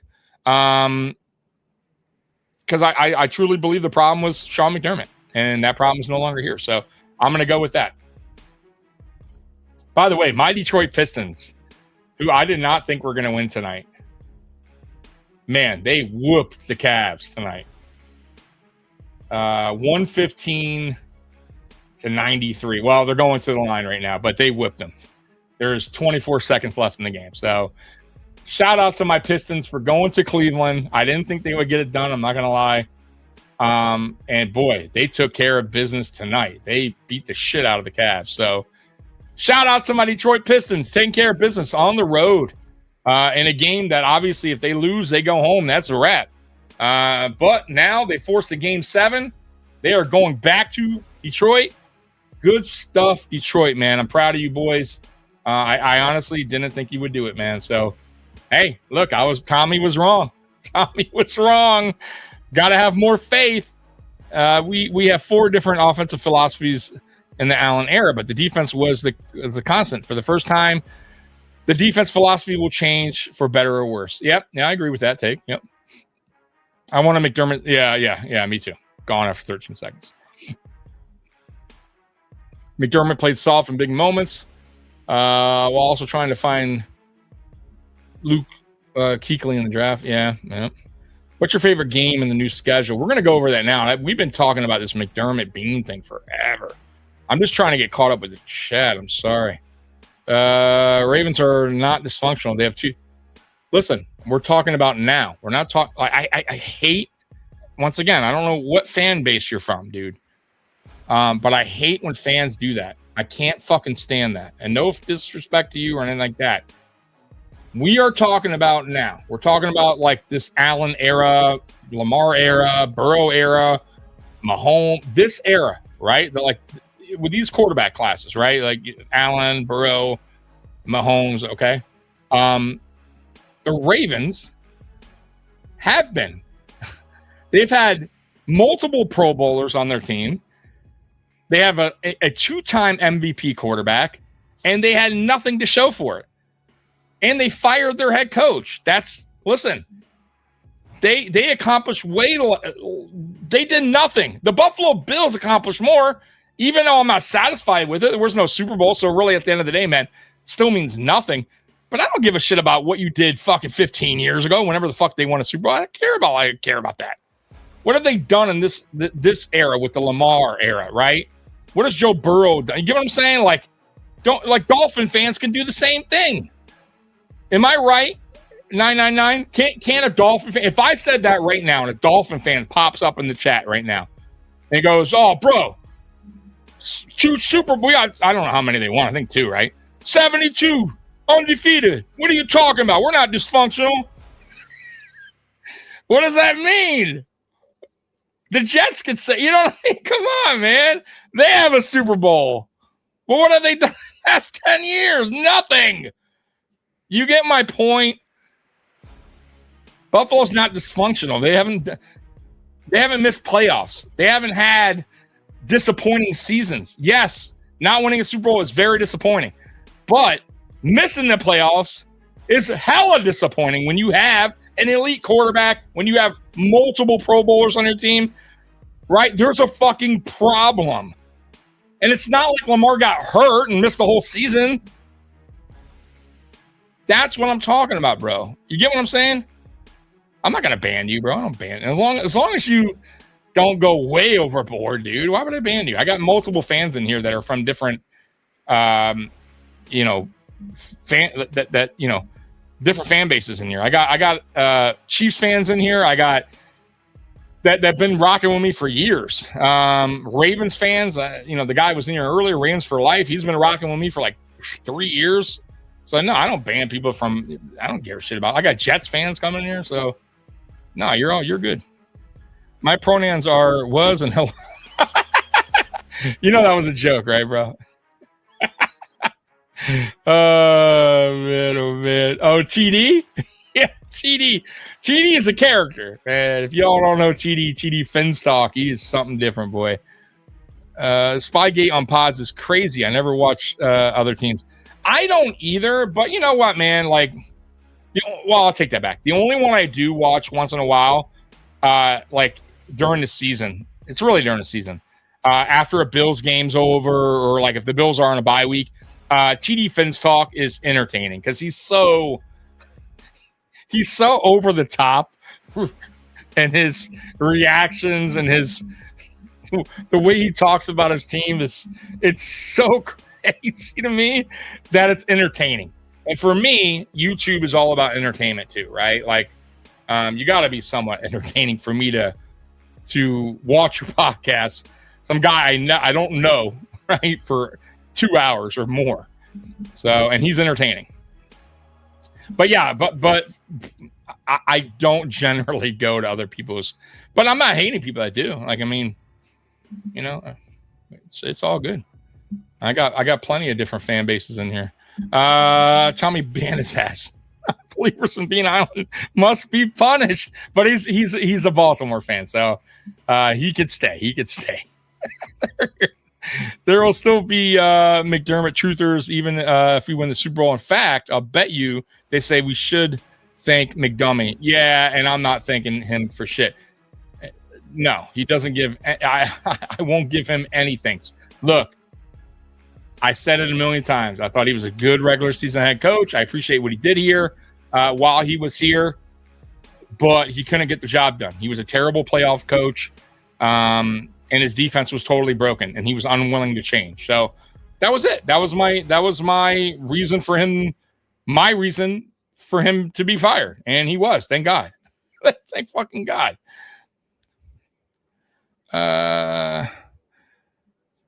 Rapping Super Bowls from decades ago is like the old guy at the bar talking about how great he was in the stuff. Yeah, see, I don't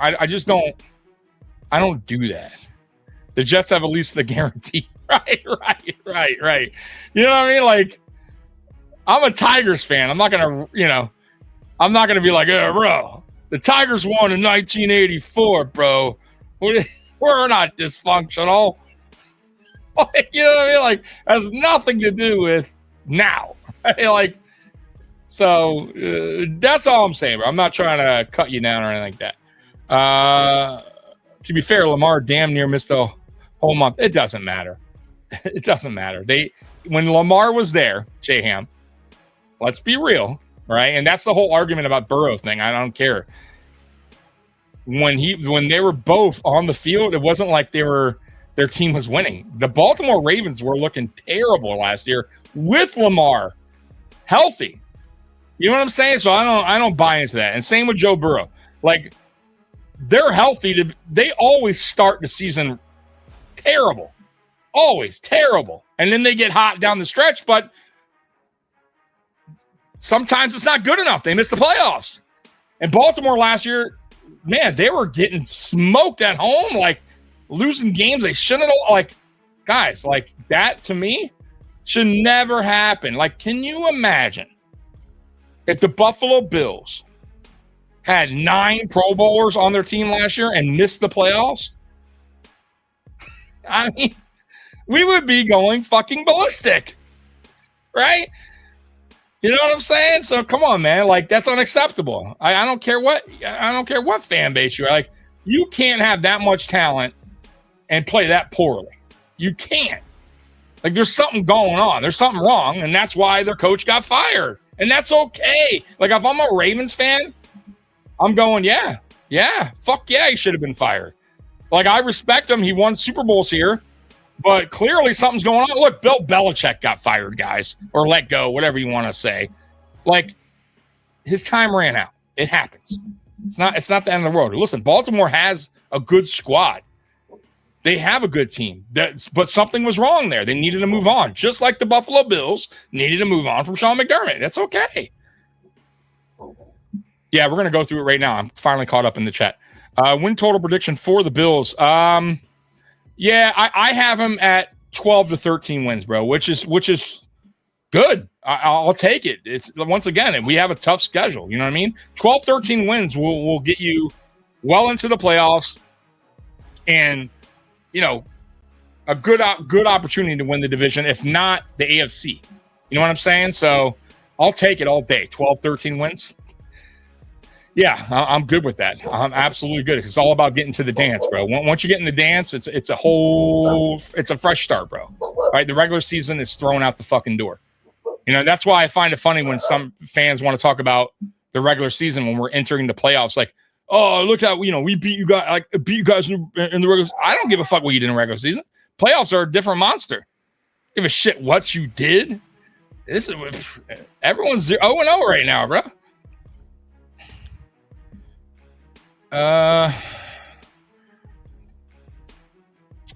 For real though, if you kept up with the stadium talk, you should know the atmosphere in the new stadium is going to be defending offenses will crumble under the noise. Yeah, so the new stadium, by the way, I know it's not. I gotta be honest with you, the outside is terrible looking. Like I'm not.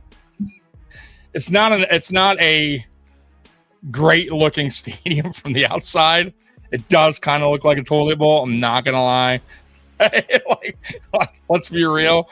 But I could give a shit about that. It's about what's inside the stadium, right? How nice the stadium is inside, right? And from what I could tell and from everything I heard, the stadium is badass, right? So that's all I give a shit about. It's all I care about, bro. Could give a fuck about the outside. What is this? What is the steal it? You talking about my dog? That's Princess. that's my princess, man. She's my baby. I look right here. Here's a Ravens fan right there. See, I told you. He's been rocking with me for a while.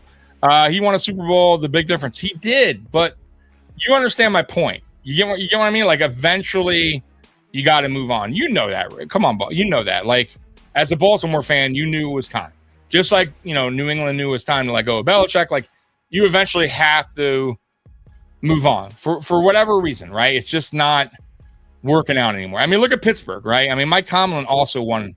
What did he win? One, I think there. I think he won 1 or 2 with Pittsburgh. I mean, that's unbelievable. If I'm a Pittsburgh fan, I'm like, oh, it's heartbreaking to see that guy go, right? Like, everything he did for Pittsburgh, right? But it's about now, right? You know what I mean? What have you done lately, right? And it is what it is, man. You eventually have to make that decision. Oh, thank you, man. She's my baby. Bulldog and WR say, go ahead, win your 12 or 13 games, Beane. Go draft your Dearman. I don't know what that means. I mean, WGR, by the way, is no longer doing the Bills games. I don't know if people hate that or not. WGR hates Beane. It's really, really bad. Yeah, I don't even listen to them. I'm going to be honest with you. I live in Detroit. I can listen to them on Odyssey, but they're just, look, man, they act like my problem is they swear they're so right about everything they talk about. And if you go back in time, I mean, they wanted the Bills to draft Josh Rosen. I mean, at that point, I wouldn't listen to those guys ever again. What are you talking about? You don't even know then. Like, I should go on your word. Oh man. All right, so I'm caught up with the chat. Woo! Hour and 40 minutes later. I don't understand why they trash on Beane. I don't get it. I just talked about it for a good hour, bro. It's mind-boggling. I gotta be real with you. I don't get it. But that conversation's done for now. Let's get on to the schedule. Let's go ahead and let's pop the schedule up. Let me take a drink real quick.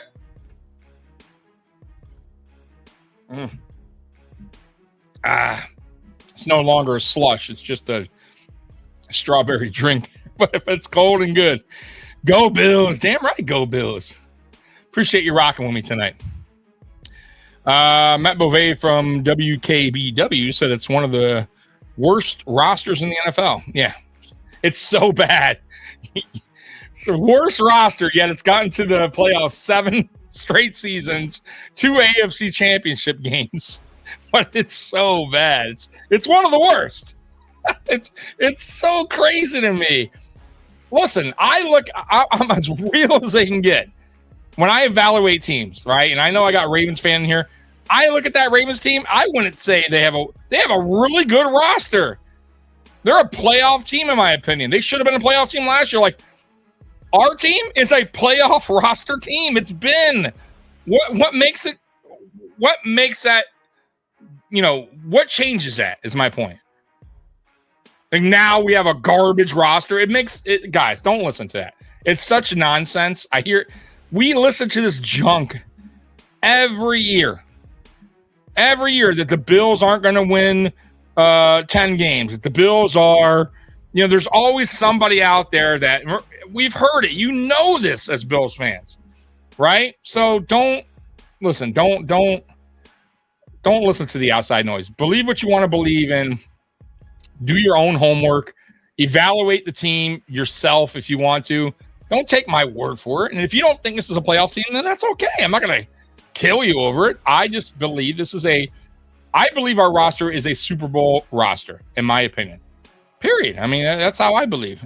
Gotta admit, went to Pat's Bills game in Buffalo 20 years ago. Wow. Bills tailgate is second to none. Yeah, bro. We are probably one of the best out there. Yeah, you haven't been to a tailgate until you've been to a Buffalo Bills game. I mean, it's wild. Tommy, I don't see a loss on the schedule. Scott. Now, Scott Blakely, I love him, man. That dude is very optimistic. I love him. Watching the Tyler Loop missed field goal reminded me about Bass in the playoffs. Oh, yeah, dude. I gotta be honest with you. I really feel like they should bring in another kicker. You got to bring in another kicker, at least to compete with Tyler Bass. Missed the whole season, guys. Had surgery. Like, boy, you're putting all your eggs in the basket, boy, on him, boy. And he was shaky before his injury. I mean, something's weird is going on behind the scenes with the local Buffalo media. They're freaking hate Beane. I don't get it. Dan Fates said our draft was terrible. Don't listen. At the end of the day, I evaluate the way you guys look at this team. Do your own homework. In a nutshell, do your own homework. Do your own research.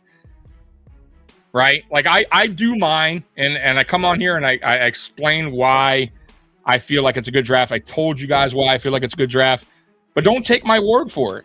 Go do your own homework. Understand what Jim Leonhard's defense is all about. Right?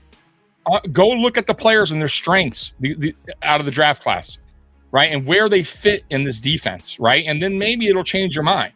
Maybe it won't. Maybe you'll go, I still don't see it. And that's fine. right? Or maybe you're down, maybe you're in the middle. Maybe you're like, I understand it, but I got to see it. That's fair. And by the way, with draft picks, you just never know. I don't care if you're a top 5 pick.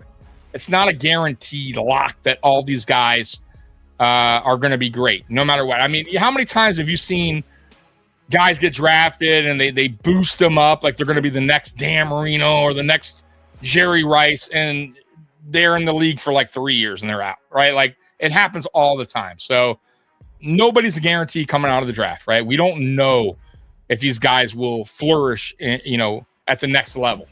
We just don't know. We think we know. We think we have an idea, which is fair, but we don't know, right? And sometimes we think we know after 1 year, and then it turns out we were totally wrong. Look at the Texans quarterback, CJ Stroud. Guys, his first year was damn good. And I remember talking to Mikey going, damn, Mikey, this guy looks legit. Like, this guy's going to be a really good quarterback. And boy, has he regressed. He has regressed big time. So even after 1 year, 2 years, sometimes you just don't know yet. I mean, Josh Allen is a perfect example. His first 2 years were shaky. Let's be real. A little shaky. And then he turned it around year 3. You know what I mean? So you just don't know right away what you got. You think you do, but you don't know. Yeah, Matt Prater is on speed dial. Dan Fates and Michael Catalana will fill your Bills' anxiety through the roof. They're the ultimate doomers. Dan Fates, what, are they Buffalo Plus? I think they're right, J-Ham? I think. I could be wrong on that. I believe they are. It's not about having the best roster. It's about getting the best out of what you have sometimes. That's a great point. And it's also about player development, right? Because, a lot of these guys come out of the draft and they need work, right? I don't care how good you are. They still need work. And if you got a bad coaching staff in place, they're never going to get there, right? So I believe in that. It's very important. But you're right. I mean, certain coaches get the best out of their players sometimes. Bill Belichick is famous for that. It's not like he ever had like these great, he had Tom Brady, obviously awesome, Rob Gronkowski. But outside of that, a lot of his players, they played above really what they were. Like, they moved on and they were never what they were in New England, right? So he got the best out of his players. There's certain coaches that can do that. Andy Reid is one of those guys. He can get the best out of you. I don't know if Sean McDermott ever truly got the best out of his players. You know what I mean? I mean, maybe some corner. He did a good job with the DBs. I'll say that. He was pretty good with the safeties and DBs. But Mike Catalano literally started crying when McDermott got fired. Oh, good Lord. Yeah, was he one of those people that called the radio station crying? That's wrong with people. All right, let's go through this roster. Let's go through the schedule. Jesus Christ. I'm all over the map today. When McDermott was fired, I felt a massive sense of relief. Me too, bro. I got to be honest with you, man. I was down and out a little bit after that Bronco loss. And I just didn't believe that Bagula was going to fire McDermott. I just didn't believe. I honestly thought like he was just, hey, you know what? I'm cool with what we got. We're winning. I'm making money. But when he fired him, man, dude, guys, I felt so relieved. I felt like, okay, like we may have a chance here now winning a Super Bowl because I still believe in the roster. And that tells me right there that Bagula is not that guy that you got that they were saying that all he cares about is, making money. And as long as the Bills are a winning regular season team, like that's all he cares about. Like, I don't believe in that. If he truly believed that, he would have never fired McDermott. Do you think Andy Reid and Spags will get the best out of Elam? They'll try. They'll try. And if Elam doesn't make the roster, it gets cut. It's just not, the NFL is just not meant for him. You know what I mean? Unfortunately. And there's players like that happens all the time. It shouldn't be called Buffalo Plus, more like Buffalo Minus. Yikes. I don't really watch it, to be honest with you. I did a few times, like I think a year ago, and I stopped. But look, everybody has their cup of tea, right? The Wings, the actual fans, good people, cool characters. Pinto Ron, the feel of the city, the partying, best token. Yeah. Yep. Yeah, Mark, I'm with you, bro. I'm with you.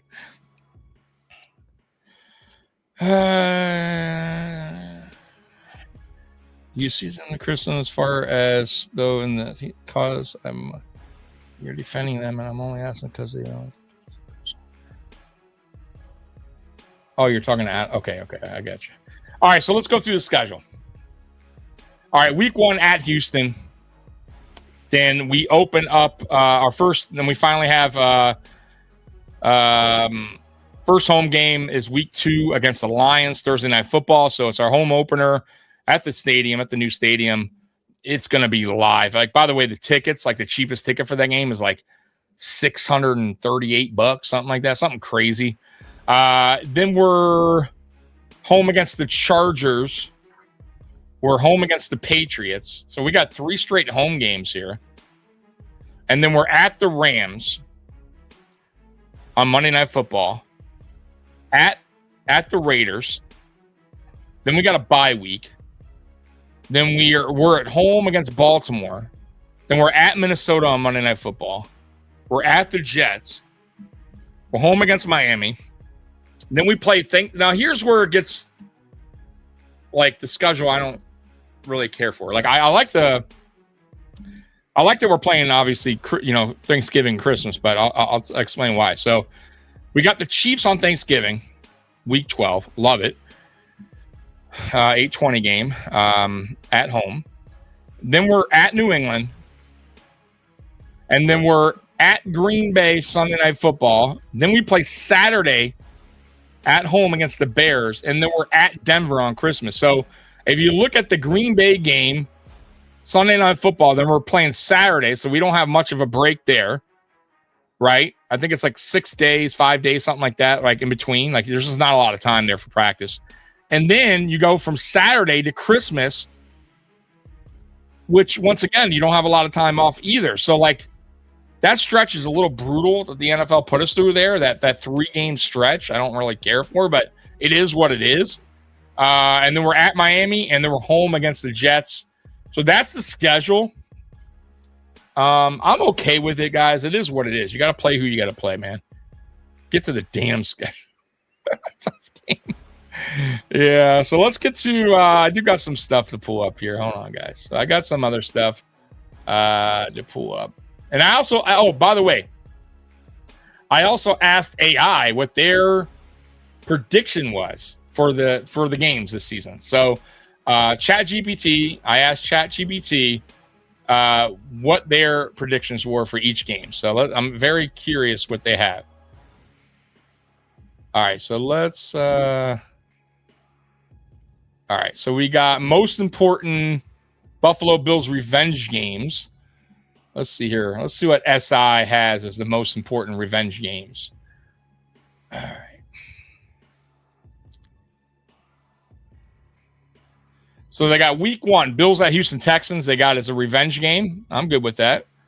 They got week 16, Buffalo Bills at Denver Broncos, Christmas game. Yep, I'm good with that too. And that's it. So those are the revenge games. So they got 2. What do you guys think? You got any more revenge games there that you guys want to put in to the list there? It shouldn't be too hard on Buffalo Plus. They actually do a good job. They're good people. I don't think they're bad people. I just don't watch their content. I love the schedule. I wish the bye was a bit later. Yeah, me too, Scott. I'm with you. The Raiders game and week 17 game against the only games the Bills have a rest disadvantage. Yeah, but I don't really like the stretch is what I'm saying, Spin. I don't like that stretch or that 3-game stretch. I don't like it. Pat's number 1. I am Pat's number 1. Who says this? Mark? Okay, I see what you're saying. New England at home. Yeah. Take our division back. I'm with you guys. I would put that as a revenge game. Absolutely. You're spot on that. Okay, so let's get to this one here. Because we're getting close to the end, guys. We're almost 2 hours in. We got 8 teams that got screwed by the 2026 NFL schedule. So let's see here. 8 teams. All right. Let's get rid of the pop-up here by this guy talking. All right. Let's get him out of here. All right. First, they got the Rams. Schedule absurd. So they got the Rams being 1. They got the Lions being 2. Not in order, but they got the Jaguars on this list. They got the Chargers on this list. They got the Jets on this list. They got the Broncos on the list. And they got the Bills on the list. Teams that got, and the Giants. So those are the teams that got screwed, according to SI, for the NFL schedule. So I don't know if we got screwed. I mean, it is what it is. All right. Let's see here. All right, so let's just go through ChatGPT. Let's see what they got to say about their predictions. I would agree with you guys. The Patriots game would be a good revenge game. The Bills usually show up the primetime games. It's the non-primetime games I worry about, such as Baltimore Week 9.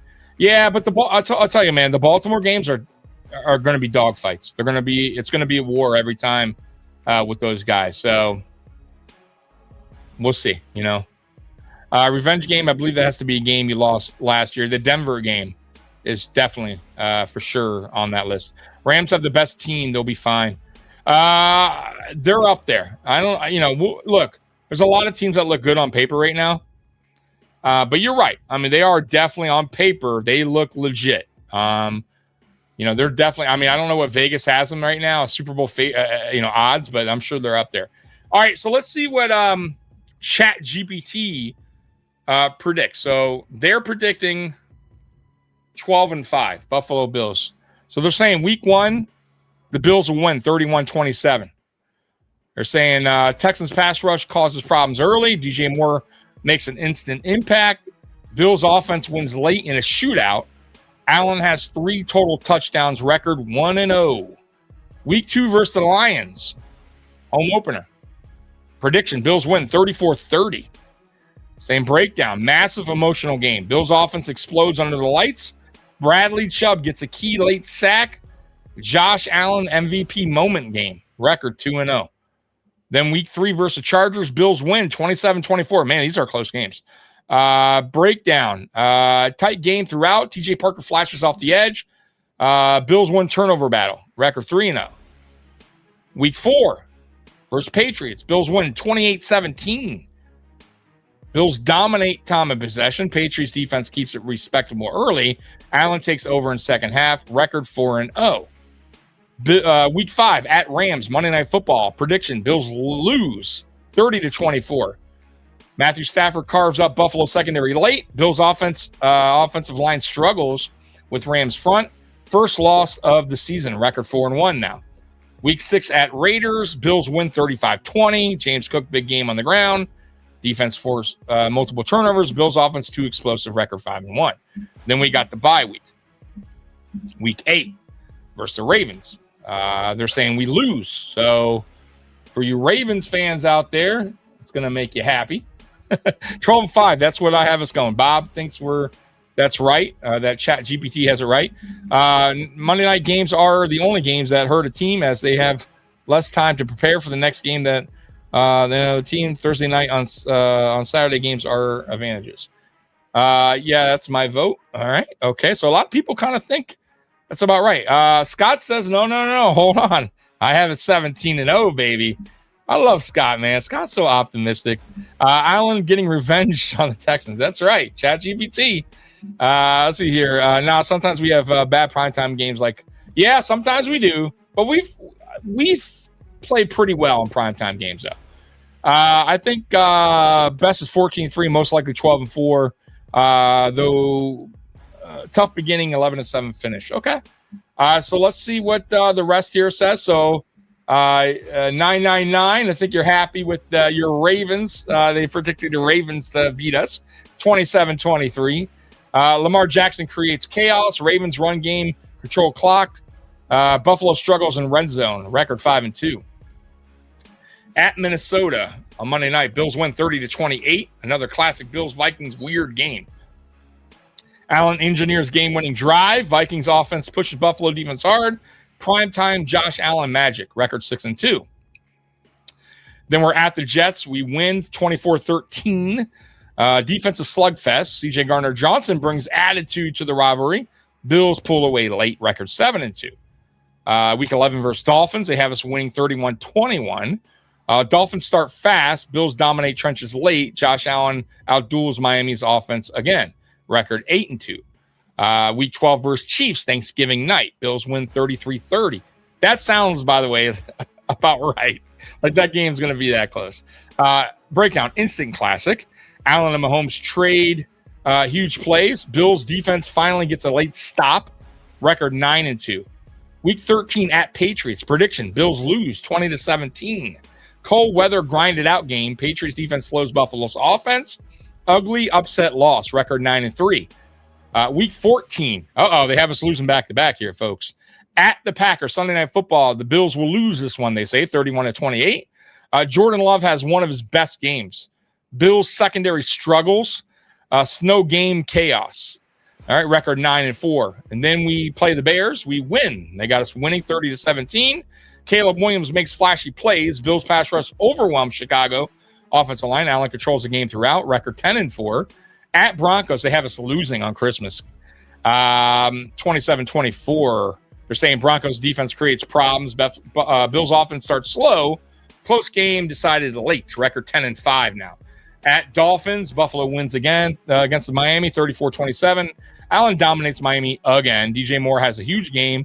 Bills offense catches fire late, record 11-12. And then week 18 versus Jets. Bills win 24-14. Defense dominates. Run game controls clock. Buffalo enters playoffs hot. Final record 12-5. So that's where, that's what ChatGPT has the Buffalo Bills regular season schedule looking like and predictions. What do you guys think? You think ChatGPT got it right there? I think, you know what? I won't even hate that. I hate the Christmas loss, right? Because, man, Christmas, right? That would be a shitty present for me. Bills losing, right? fucking Packers. That would be fucking brutal, right? That would ruin my Christmas. You're losing the goddamn Packers. So yeah, I wouldn't be happy with that at all. So let me see here. If everyone is healthy, then I think we are undefeated unless we get the 1 seed and we rest for the final game or something. Damn. All right, Sylvester. I think we're finishing second in division. Wow. Okay. I mean, I just don't trust Bo Nix. I don't think Bo Nix is that good of a quarterback. I'm sorry. I mean, he's okay. I'm not saying he's trash or anything. He just doesn't do it for me, man. So I don't know if I don't trust Denver. Not only that, I'm not going to start hyping these teams that just done it for one season. You get what I'm saying? Like, let's see what Denver can do now. Like, let's see if they could do it again. Same thing with New England. Let's see what you got now, right? If you can you recreate what you did last year and do it even better? All right, we'll find out. Time will tell. Sometimes these teams they don't do that. Tommy, do you think our offense is going to start off slow in the new system? Nah. Nope. I think we'll be just fine, bro. I think we'll be just fine. It's not really a new system either. That's why I think we'll be fine. You know what I mean? So that was a good breakdown of, I thought, of the that ChatGPT did of the season. Let's see here. I'm trying to see if I missed something. Oh, I'm sorry. I said Packers. I meant Broncos. We're losing the Broncos on Christmas. Like, that would be terrible, right? I don't know why I said Packers earlier. Sorry, guys. Losing to the Broncos on Christmas. Oh, God, please don't do that to me. Bills will win more than 15 games. All right, okay. Listen, I mean, I have us as 12 to 13 wins, around there. And I'll take it because that's a playoff team, possibly a division winner again. So I'll take it. But hey, shit, you never know. I mean, sky's the limit with this team. We have a good team, guys. Best part of the show is obviously Princess. Yes, that's true. Followed by reading every comment and awesome humor. Thanks. First time looking at your channel. Nice inclusiveness. Thank you so much, man. I appreciate you, man. And yeah, you're welcome anytime, man, to come and join us, man. We do this. Usually I have a co-host, but during the off season, he takes Fridays off. But during the regular season, he's here on Mondays and Fridays. But off season, he's just here on Mondays, and we go live at 10 p.m. on Monday nights. So, but thank you. I appreciate that, man. All the other superstar elite quarterbacks took a step down. Now everyone is overhyping them a bit. Yeah, we'll see. Gotta head out. Yep. See you later, brother. Appreciate you rocking with us tonight, man. 21-0 spin. I think we were either 14-3 or 11-6. Okay. Let me see if I have anything else left before I let you guys go. Oh, the fucking, I almost forgot the fucking the release videos that they did. I'm sorry. Let's get to that. Let me ours was terrible. I'm gonna play it right now. Hold on. Let me stop this background music. Give me 1 second, guys. Okay. All right. Man, I almost forgot about that. I was going to talk more Brandon Beane stuff, but I'm just over it, man. Y'all know my feelings about this shit. Y'all know my feelings about it. All right, y'all ready for the Buffalo Bills terrible schedule release video? Here we go. Okay, guys, let's get started here. Schedule release. It's finally time. Woo! I'll kick it off. Picture this. All right, we got a barbershop quartet who sings the schedule. I know some boys from Scarborough that I think will absolutely nail it. They're excellent. Yes, this is a little niche, but this thing could go viral. That's just one idea. Remember, no bad ideas. Let's send it around. What do you got? Oh, no, I got one. Y'all remember the Sports Center commercials? Oh, yeah. Imagine Billy the Buffalo in the ticket office. Tell me that's hilarious. Right. Tell me that's not funny. I almost would want that. I know. I gotta be honest with you. Every year, but that might be funny. Please do an anime schedule release video. That might have been better. I got to be honest. Yeah, I get it. Those both I would have took. Chrysalis.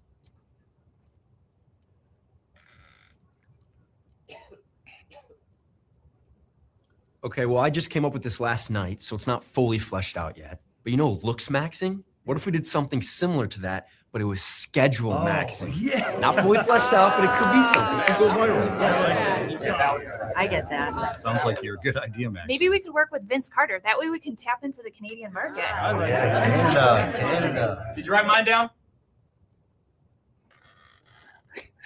They kind of make Josh Allen. What was it again? Something to be about like Christmas? an asshole. A giant almost. chrysalis. Like, hey, it's my idea.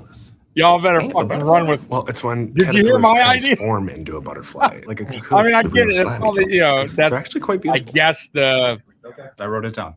The thing in this represents a time. They're making them out like, like what I say is the best. High concept. And everyone so starts it's to agree. like symbolic. Oh yeah, okay, I get it. This would be the perfect year for a giant chrysalis. Okay, let's not get ahead of ourselves here. PJ, what was that idea you were telling me about yesterday? I thought that was pretty solid. I'm going to say what we're all thinking. See, now they all go to, Josh Allen has the best idea. He has the best idea. Josh Allen can't go. Better not say. Should the chrysalis be hanging or different idea. Chrysalis is hang, Kate. 6 feet tall. The giant chrysalis. Good job. Yeah. Better Giant chrysalis. Giant chrysalis? All right. We got a lot of really good ideas. You better use my goddamn idea. But two of them Where the fuck I am? specifically were the best. Josh motherfucking Allen. I think I know what we're going to do here. See, like, I was going with this, but I was waiting for something to happen. They just didn't. They didn't give us anything at the end here. You know what I mean? Like, I was expecting something. Godzilla loves it. I didn't get it. Next we play the Packers, then we face the Bears. Broncos, Dolphins in the Jets. Schedule is here. Like, I wanted something to happen. They should have had something happen at the end, is all I'm saying. Like, I don't know. You know what I mean? Like, why not? They 4 minutes, over 4 minutes on that video. And there was nothing, like, nothing happened at the end. Like, I expected something. I don't know. I didn't get it. I just didn't get it. No, I get that. I know that spin. But I expected something at the end there. You know what I mean? Like, something to happen there at the end. I don't know. Something pops out of that fucking cocoon thing. Right? You know what I mean? Like, give me something. I don't know. I didn't find it creative. I didn't get it. Anyways, let's go with some of these I have not seen. The Chiefs. Let's watch the Chiefs one. The Chiefs did a 90s theme. Welcome to Keep. That was good. Creative. Absolutely. Are we off? We good? Okay, now that is how you do a schedule release video. 100%. That was funny, dude. Like, that is creative, funny. Love it, man. What's her IG? All right, let's go to the next, man. But that right there for me right now is number one. I've seen the only other video I've seen that I have seen is a Charger. So that was the first time me watching that one was with you guys now. So that was great. All right. Let's see here. You got a Giants one here. Jameis Winston as Van Gogh. All right. Let's see how this goes. It is time. I have not seen this either. Bonjour, oui, oui. It is me, Winston Van Gogh. So he's drawing it for 15 seconds, and you have 15 seconds to guess it. Okay. And then if you don't guess it, we walk away. Okay. You got a chance to win some New York Football Giants tickets. Blue 42, down on it. Okay, that's the car. The Titans. Whoa, okay then. Yeah! Nashville, Tennessee. Titans. Hot dog. 10, 14. Walk away. Brody said that he is the best picture I should have known that. that the world has ever seen. Who believes that? Yeah! Could I just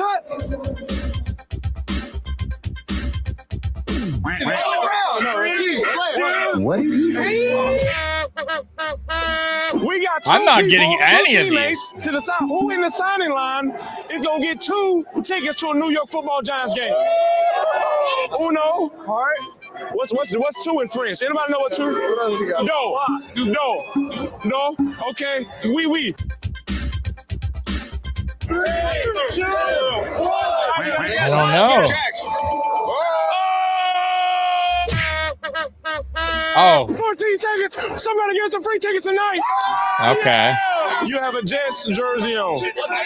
I'm not taking no photos with Jets fans.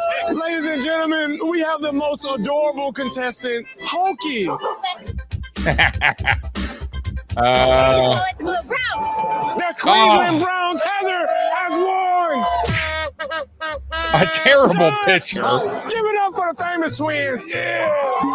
Thank you, Joey. Mary Kate Ash. I'm just blowing my fuck. Oh, we go.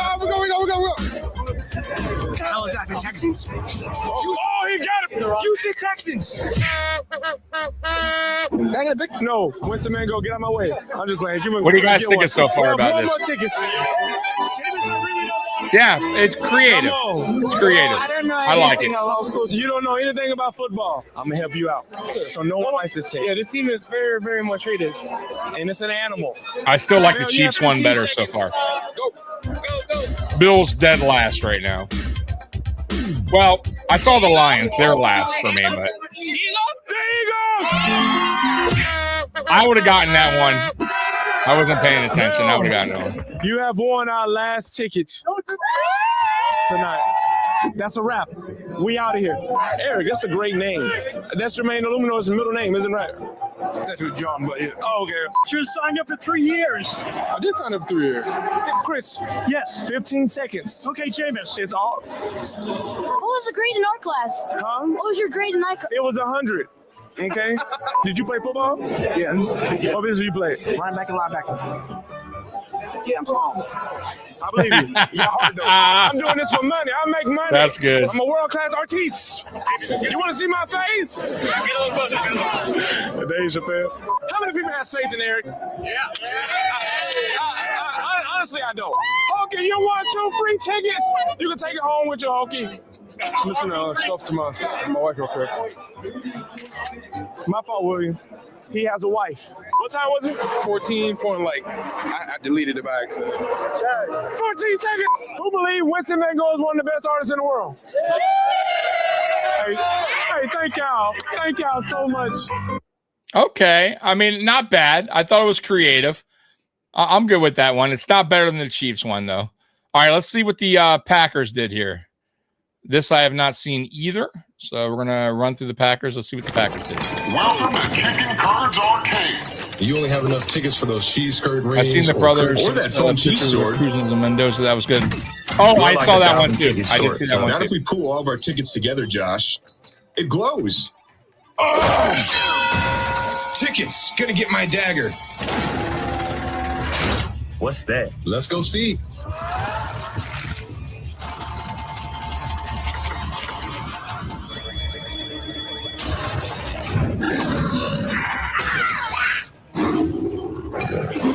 You've got to be kidding me. We're trapped. That's right. And if you want to make it out in time for the 2026 season, you'll have to beat the Game Master at his own game. That's hard, bro.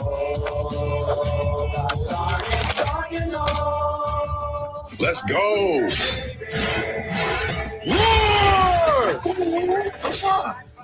Guys, I'll be right there. Can't you count faster? You're one mother-loving ticket short. One ticket?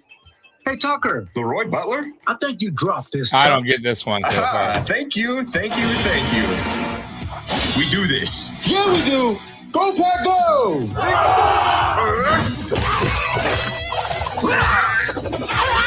Your childhood homes burned to the ground. Gotta wake up with your piss hot. Beverly. There's no escape. Oh, you're right, Bob. That is Tom Grassi. You are right. That's okay. That's funny. Robot chicken. Okay. Stiff arm. I don't get it. Let's go. I don't get it. This is unnecessary roughness. That's hard, bro. Packy Packer, the short-lived 1980s team mascot? What the fuck? Clay Matthews? What is the Claymaker doing here? I wanted to battle test you to get you ready for the season. All right, Bob's liking this one. He asked me to pass It's better than the Bills, though. I'll say I don't get it, but time. At least they're a little bit more creative. It's time. Let's go. Let's go, baby. LFG.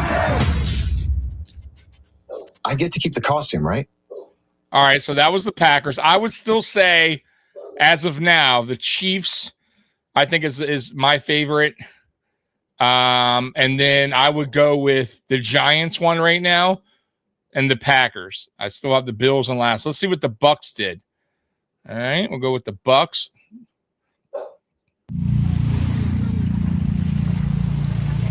Come in, Tampa Bay Watch. Come in, Tampa Bay Watch. Do you copy? This is Bert. Go for Tampa Bay watch. Over. Been hearing there's some tourists causing trouble down in the bay. Need you to take care of it. Aye, aye, Captain. Me and the boys are on it. Tampa Bay watch. So is there like a Bay watch? Okay.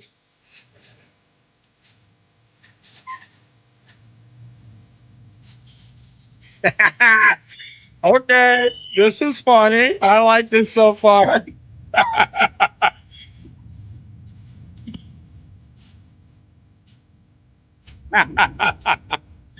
This is good. This is good.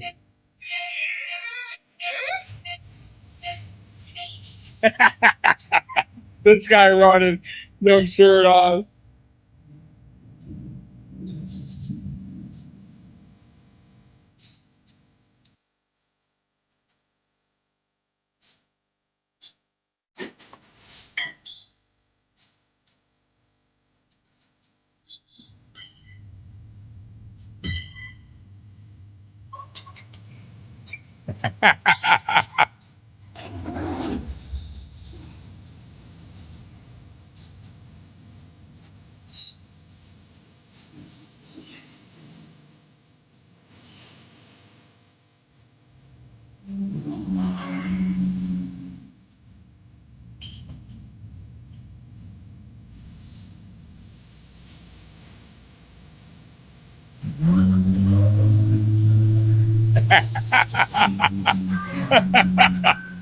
Yo, this is good.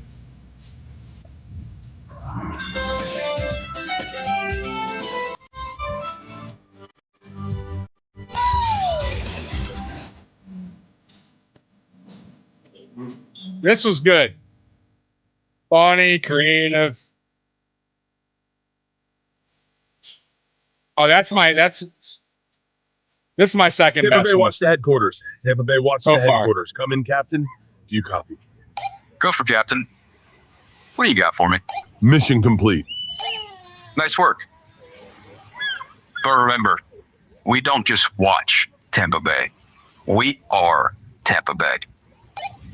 Can you believe this guy? Yo, okay, so right now, I got the Chiefs and I got the Tampa one and 2.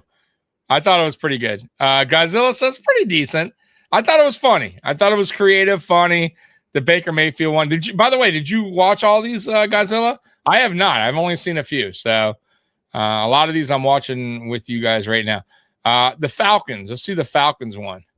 It says, oh, and this guy's leaving. He says the Falcons did an Office skit. So let's see what the I have not watched this either. So let's see. Here at the Atlanta Falcons, there's an art to corporate life. With the new staff in place, we're constantly learning and adjusting how to get things done. It's incredible having Matt Ryan as president of football around here. It's really, truly incredible. Now, he's learning that it's not as intense around here as it is in the game. And that's how we'll roll things out this year. With that, I'll pass it over to Matt Ryan. Thanks, Ian. All right, we are get fucking set. Wow. That's fucking good. Thanks for joining us, fellas. Fucking set. All right, so 2026 opponents. It's like the Hey, Office. how's it going? Okay. I love the Office, by the way. You can't pronounce his name. All good, man. Either one's fine. Either one's fine. Nope. Nope. Right here. Eyes on me. It's all good, Mark. We'll try again another day. Try another day. Oh, this is good. Hey, Cody, can you toss me a pen? That's right. That's my pen. That's good. Okay. I love Drake London, how competitive he is around here, but he can take the term reception a bit too literally.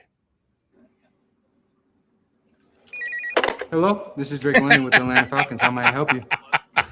Boom! That's 10 receptions today, boy. 10 receptions. Yeah! That's good. Sorry about that. How can I help you? Yeah, I Sure, know, what's right? up? Big Papa Bill. You ain't lying.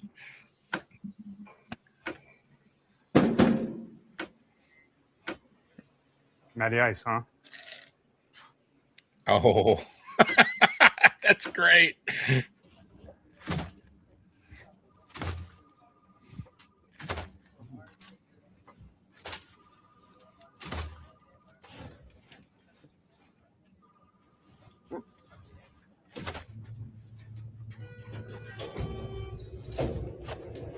Going up? Like, all the way up?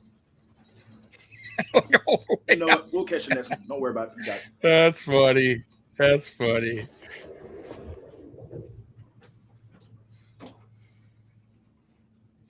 All the way up. Hey, Matt, Hey, what's up, Kevin? what's the Wi-Fi? You ready? All right, let's go. 11. Gun trips right, flip empty. Scat 322. Y stick line. Can. Gun trips right, flop empty. Sure. Oh yeah, my bad. Wow, that's fucking great. Lunch? Sure. Come on.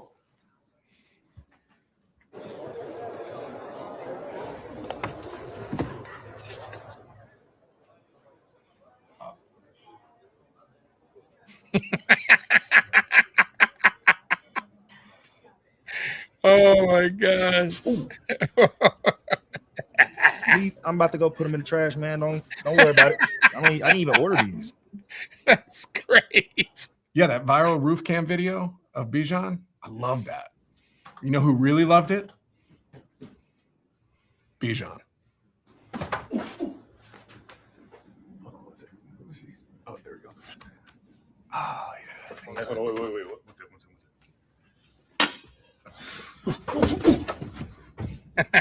I want to introduce you to someone. Hey, Drake. Hey, what's up? How you doing, man? Good. Good. Drake, I want to introduce you to our new IT specialist. Drake, this is Kendrick.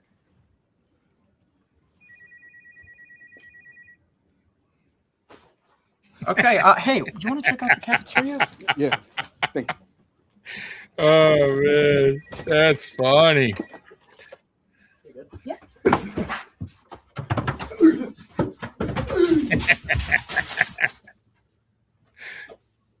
Oh man, this one's good, man.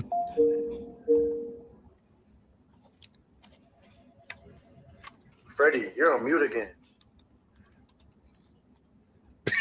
Freddie, you got to come off mute. Brady, coach talked to you about this. If you're going to be on meetings, you have to contribute.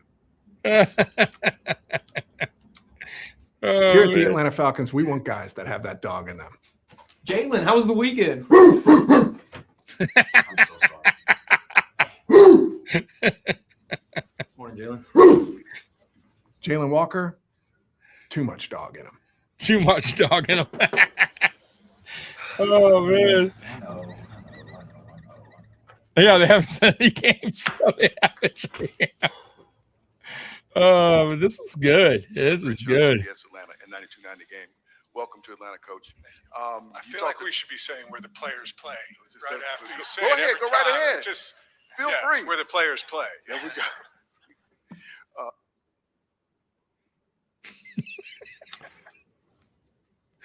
Was it bad? It wasn't good. It wasn't good. What happened to the ice? More ice.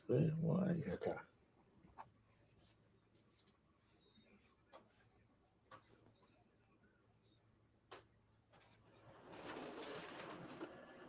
Oh, there's a schedule that you want to know about. Right at the very end, coffee machine.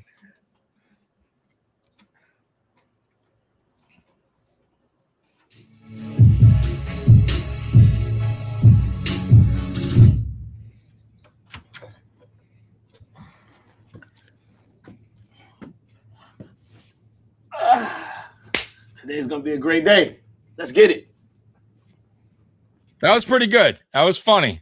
It's still, I would still have the Chiefs one at first, I would say Tampa's second, but that was good.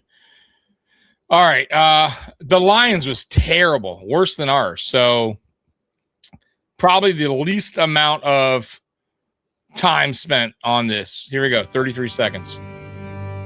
Going into this offseason, he'll look at the fact that he Godzilla lost liked a it. lot of key All right. players. Can they get back to being the most physical team in football? Pendulum swing can go very quickly. Can this defense stay healthy? They have a lot of big decisions to make as a franchise. As you look at the Lions Super Bowl window, is it closed based on what we saw this year? I think the Super Bowl window's closed. I don't know the Lions Super Bowl. Detroit Lions. I'm gonna be honest, the window might be wide. Lions were Detroit Lions. And that's it. Like that's it, folks. About the laziest special release video you're gonna see. I think they were going with the we're not fucking around. It's a serious, I guess, like theme. But I mean, these are supposed to be creative, right? Like they're supposed to have some fun with these. And I don't know. The Lions are just really lazy there. All right, so let's see the Seahawks. How do you capture the essence of a winner? Study the plays, watch the tapes, guys, crunch the numbers. No, the only way to capture the essence of a winner is with a fragrance. Wake up.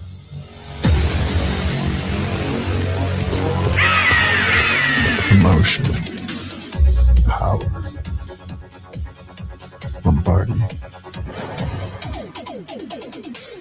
Okay. Parfum, they Seahawks. The signature fragrance of the Seattle Seahawks. But it's only the beginning. Seahawks signature fragrances, they are taking the league by storm. Man, you smell like shit. Trash talk. Smells better to you. It smells good. Ladies and gentlemen, here it is. Holy catfish! I've been saying it for years, and now you can smell like it. But the real question is, what will the Seahawks' opponents smell like? Pig. Wow. The 49ers bring you Substation. Ouch. And up next, guys, a real treat from Philadelphia, the Tush Push, the greatest contribution they have made to the NFL. Now, as you can see, it comes in 2 separate bottles. That's 2 separate fragrances, and you would be surprised at which one smells worse. Now, conversion number 2, this is an amazing cologne. It smells of melancholy and what the hell just happened. When you put this cologne on, you don't even know you've already lost. Oh, it's a fortuitous must. This is good. Could you tell me what cologne you're wearing? Yeah, it's Nostalgia 96 by the Cowboys. Have you tried the Cardinals' new fragrance? Yeah. To be honest, it smelled like a rebuild. What about the Bears? At some point, you got to decide if you want to smell like Indiana or not. Wow. Musty.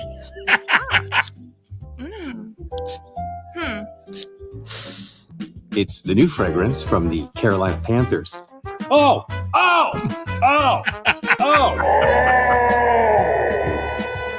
There are many smells in the NFL to choose from. Wow. But when I want to smell like a champion, I reach for Parfum, the Seahawks. What's in this stuff, anyhow? Also introducing. Fuck you. Brought to you by yours truly, Beast Wellness. Wow. Fuck you. Yo. Okay. That was up there. That was funny, dude. That was creative, funny. Yeah, another high-end character. Yo. I thought that was great. That was really funny. Creative. I'm all for that one, man. That's up there. All right, the Patriots. Let's see what the Patriots did. Looking like they did some Six Flags kind of thing.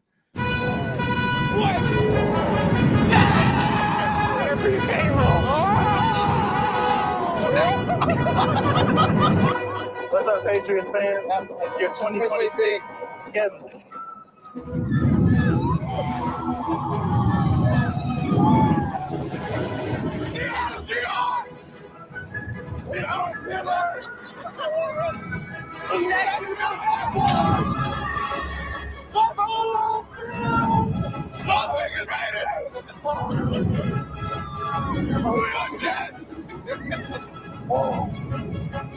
The Chicago Bears.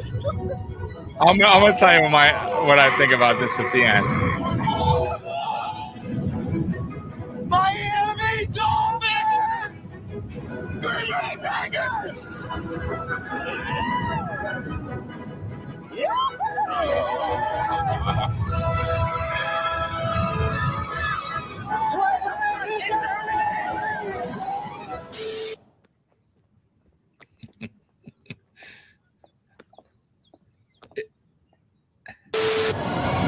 I think the players had an absolute fucking blast doing this, is my opinion. I mean, there's more creative videos out there so far, but this just is fun.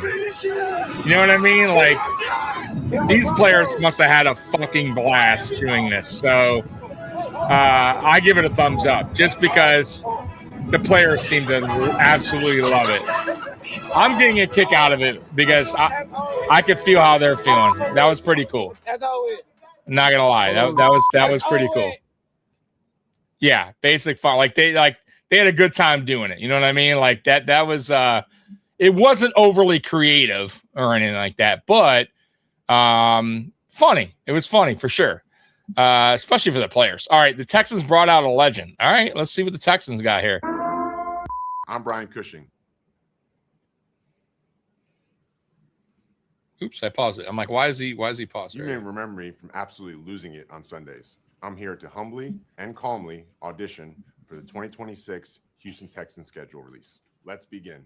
Week 1, Buffalo Bills. Hey, Brian, how about just a little bit more intensity? Oh, okay. Sure. Wow. Week 2, Cincinnati Bengals. Week 3, Indianapolis Colts. There's no way he smashed his nose. What's my motivation here? I mean, did he, guys? Right. Dallas No Cowboys. fucking Week way. 5, Tennessee Titans. Well, he's Week bleeding 6, pretty. Jacksonville Jaguars. Week 7, New York Giants. Why did you whisper? I feel like less is more here. Week 8. Unfortunately, no Texans football this week. My character would never say that. Week 9. Los Angeles Chargers. Week 10. Cleveland Browns. Week 11. Indianapolis This is creative and funny. This is Week 12, I did not see Baltimore this. Ravens. Week 13. Pittsburgh Steelers. Look at his Week fucking 14, face. Washington Commanders. Week 15. Jacksonville Jaguars. I'd like to explore an alternate line. We need you a little bit more. Just don't say. A little more pumped up here. A little bit more. 16. Eagles. 17. Packers. Go a little bit more 18, energy. Titans. I look like a psycho. What was that? You gotta do it one more time. What? No. Right? Yeah, they should have made fun of their own coach. Week 1. You know I've auditioned for other stuff too, right? Did we just become best friends? Yeah. That's crazy. What is this? What do you want? What do you want? It's not that simple. What do you want? How much is that? It's only $25. Are you not entertained? Oh man, that was good. That was creative. I like that one actually. That was pretty funny. That's the one. That's how we look when we have 10 plus injuries. Oh man, so far so good. I gotta say, there's a couple. Obviously, the Lions was garbage. The Bills one, I just didn't understand. It started off okay, and the ending was just, it just didn't do it for me. All right, let's see what the Cowboys do here, guys. Man, 8 minutes long. I mean, I guess we're gonna sit through it, right? 8 minutes long. Gee, this is the longest one yet. Boy, this better be fucking good for 8 minutes long, guys. And this is a hell of a schedule video. Let's see what Jerry Jones says. Tyler. Gentlemen, we are honored to be here today and further the goals Oh, J-Ham Solid? of the Okay. Tyler Intelligence Agency. The whole world will know about us. Gentlemen, let's hear from the boss. My fellow Tylers, Probably. we have placed undercover Tylers within the organizations of each opponent on the 2026 schedule, and today we reveal their missions. Location, New York. Agent, Tyler Newbin. Safety. Mission, torment Malik neighbors via psychological warfare. That won't be hard. Caleb Downs. I gotta play against this thing again. He's very good. He's very good. Bro, he's very good. Caleb Downs is ours, Malik. Fool. Location, Washington, D.C. Agent, Tyler Owens. Safety. Mission, convince quarterback to join Hinge. The QB shows a pattern of throwing himself into harmful situations. In response, he is well protected, both on and off the field. Be careful. Don't mess with mama. Location, Baltimore. Oh, wow, this is Brazil game. Our agent, Tyler Luke. Kicker. Mission Impossible, yeah. The company. Mission, expand scope of work internationally to Brazil. Intel, agent's previous mission to miss the season-ending kick was a success. Big Papa Bill. You know Portuguese?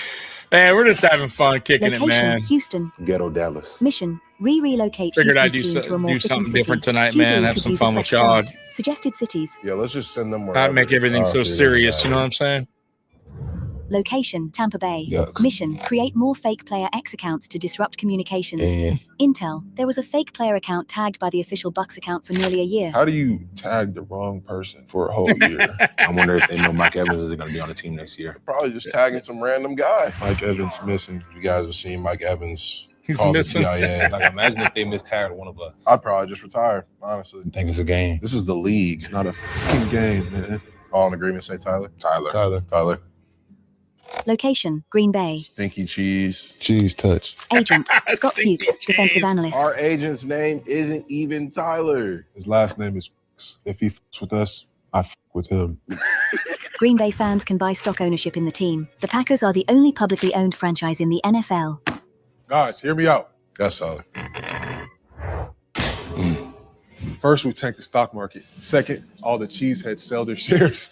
Then we buy all the stocks, and next we change the title town to Tyler Town.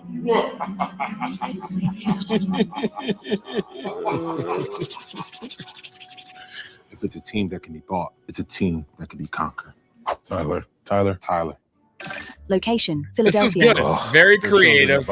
Agent, Tyler Scudder, assistant linebackers coach. One of our lower tier agents. Rookie. Mission, rescue defensive mastermind, Christian Parker, from a fan base that doesn't deserve him. He's with us now. Intel, even amidst success, the city's loyalty can and will vanish overnight. Fools. Positivity bunny deflated. Location, Arizona. Agent, Tyler Algier, running back. Mission, send reinforcements for fellow agent in distress. Arizona drafted Jeremiah Love with the 3rd overall pick. We just got him out of Atlanta with Bijan. Thoughts and prayers to a fellow agent, y'all. Gosh. Location, Indianapolis. Low-key, don't know where Indy Agent, Tyler Warren, tight end. Mission, had a great joke about the Colts schedule release, but don't want to get in trouble with redacted. Probably for the best. We would never play with the corporate overlord. Like Redacted. Location, San Francisco. Mission, increase player paranoia related to electrical substation activities. Intel, widely held theories suggest that a local electrical substation has an impact on player performance. Scared of electricity. Scared of power. Fools. Just like them making excuses. They're West Coast people. I don't believe in witchcraft. I believe in the TIA and the work that we do here. All agreement, say Tyler. Tyler. Location, Tennessee. Mission, change absolutely nothing. Oh. Intel. I mean, we keeping the book right now, we ass. So that's Right, Godzilla. That was funny, I dude. can appreciate the self-awareness and accountability. Great job, Tennessee Titans. What the hell are y'all doing? What are you doing here? Tyler's only. Get out. Silence from you. Tyler's. And let that be your only warning. Location, Philadelphia. Again. Agent, Tyler Steen, offensive lineman. Mission, eliminate the most boring play in football. Intel, Jalen Hurts hates butt sweat. Okay, today's a stink. That'll just be disgusting. And then there'll be like certain plays that are supposed to be under center, and Jalen will be like, yeah, we're not doing that. We're going gun. Safe to say Jalen Hurts being a little dramatic, not going under center. Yeah. No booty juice for Hurts, huh? No booty juice. This does give us strategy. We make sure that their center has a hard day. Turn the temperature up in AT&T. Turn the temperature up in AT&T. Victory is all but assured. All right. Seattle. Location, Seattle. Agent, Tyler Lockett, former wide receiver. Mission, eliminate Super Bowl MVP. Intel, Kenneth Walker was Super Bowl MVP and key to the Seahawks' success. Mission accomplished. Bucks. Oh my God. Bye week. Mission, rebrand the bye week as tie week. We are notorious in Mexico, and soon the entire world will know. The bye week is now the tie week. Tyler. Location, Los Angeles. New recruit, Ty Simpson. Man, they put a I've been lot working of on work one in for this, years. man. I know he'll be very useful to us. Mission, infiltrate LA team 1 of 2. Intel, head coach appeared frustrated by the acquisition of the new recruit. QB1 has not reached out, but he has developed one connection. Oh, man, McVay looking mad I told him on to the get close with quarterback Matthew pick. when his That's game- when our fucking game funny. comes up, he's a little bit more distracted than usual. We had this game in the bag, guys. Maybe the chosen one. He'll be a full Tyler in no time.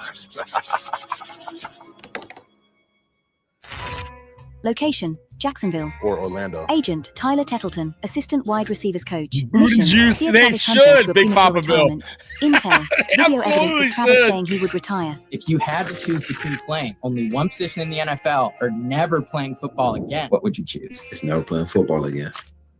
Great work, agent. Good move, Travis. Once we get Travis to retire and start doing TikToks full time, we will be victorious. That's a freaky ass mascot. It's a freaking mascot. Location, New York. Mission, reacquire key asset, Odell Beckham Jr., to inject veteran guidance and professional standards. I heard Odell was the captain of the ship. Old scat pack, huh? Injecting veteran guidance into our people. Victory will surely be ours against these scoundrels from New York. On agreement, say Tyler? Tyler. We are agreed then. Location, Washington, D.C. Oh, Agent, man. Tyler Cooper, offensive guard. Mission, expose Sam Hartman's history of bone smashing. Have observed the backup quarterback exhibits an unnaturally chiseled jaw. What the hell is bone smashing? Nah, don't worry about that, bro. I've seen better jawlines, so at least we're good though. Yeah, that's great, bro. Tyler's good. No bone smashing necessary. Let's move on before I throw up. Fellow Tylers, I look forward to furthering our takeover. Good luck this season. TIA forever. 17 games, 17 missions, man. This season, be a total Tyler takeover. Who was that guy? I don't know.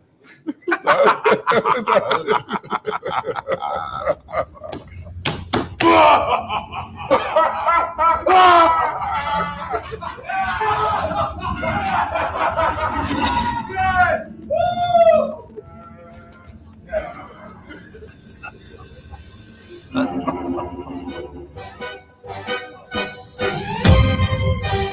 Tyler. Tyler. Tyler. Tyler. Tyler. Tyler. Tyler. Tyler. Tyler. Tyler. That was good. Creative, long as shit, 8 minutes. But very creative. I got to give him props on that one. Not really sure what the Rams did here. So let's see what the Rams did. 3 minutes, 28 seconds long. Let's see what the Rams did here.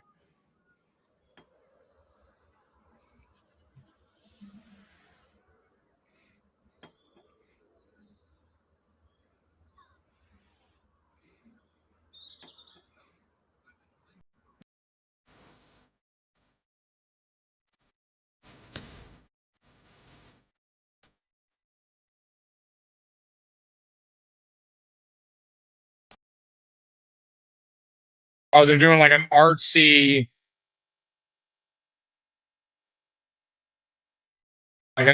schedule thing.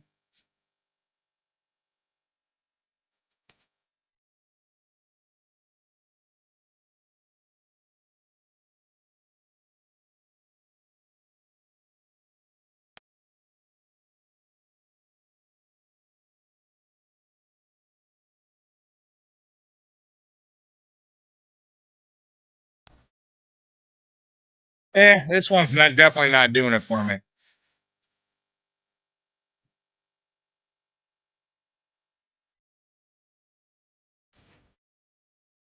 Too artsy, too slow. Not really hyping you up. For, you know what I mean? For a schedule. You know what I'm saying? Like, I don't know. It's not much to it. It's not hyping me up. If I'm a Rams fan, I'm like, eh. I mean, I get where they're going with it, artsy, the food, but it's not just food. It's like art shit. Yeah, I'm not. Kind of boring. Kind of boring. Booty juice. I mean, if you're into like artsy stuff, I guess this could, you know.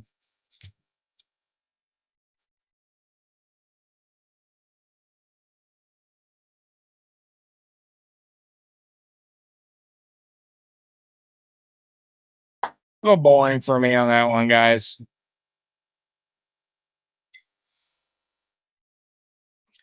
I don't know. What do you guys think? Oh, they got an ending here. Oh, just him hitting the. Wait a minute. So they did they do a, you know what that was? Napoleon Dynamite, right? Because isn't this the end of Napoleon Dynamite? Right? Where he's hitting the whatever the fuck this game was called. That's exactly, now I get it. Okay, so they're going with like a Napoleon Dynamite like feel, right? Because that movie was kind of a, you know, by the way, great movie, funny as shit. But, you know, independent film, little, you know, awkward, weird kind of comedy, I guess you call it. So I get it now. I get it. But I still, a little slow for me. But now I get it. The ending made it make sense. It made sense to it. I used to play that in third grade. I forgot what is that game called, by the way. All right, let's go to the next ones. The Browns did an arcade theme. All right. 3 minutes long. By the way, I appreciate you guys sticking with me tonight, man. Hey, you! Hear long about the podcast. super rad fighting game that's sweeping Cleveland, Ohio? Well, I'm about to give you an exclusive first look before it 3 takes hours. over the country. Come on!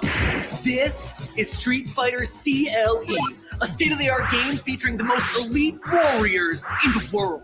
With gameplay that packs a punch and special features that'll blow your mind. Stay on your toes to fend off your opponent's special moves. Right?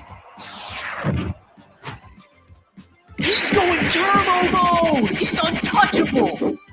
Add insult to injury with the victory quotes. And if you've got good enough timing, you might just score a perfect victory. And listen to how crisp those sound effects are. Bing bong, bing bong, bing bong. And when you win, strike a pose that really rocks. Whoa, it's so lifelike. I don't know what to think about this one. Looking for more challenges? Try a bonus I mean, I get where they're going with it, but each character has their own unique fighting stage. they're trying to be funny, but I'm just not really. I don't know. Check this out. The stage Not doing it selection for me. is I don't know so about you guys, but realistic.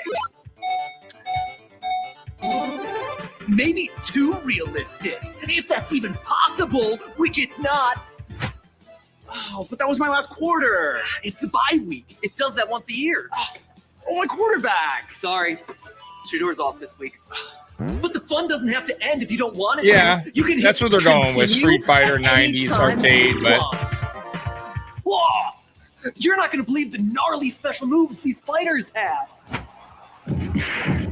I like how they did the arcade though. There's a gripping story here too. How they put the players in The like immersive that. crowd noise makes it feel like you're really there. Ah, this place is a dump. Yeah, is that a shoe?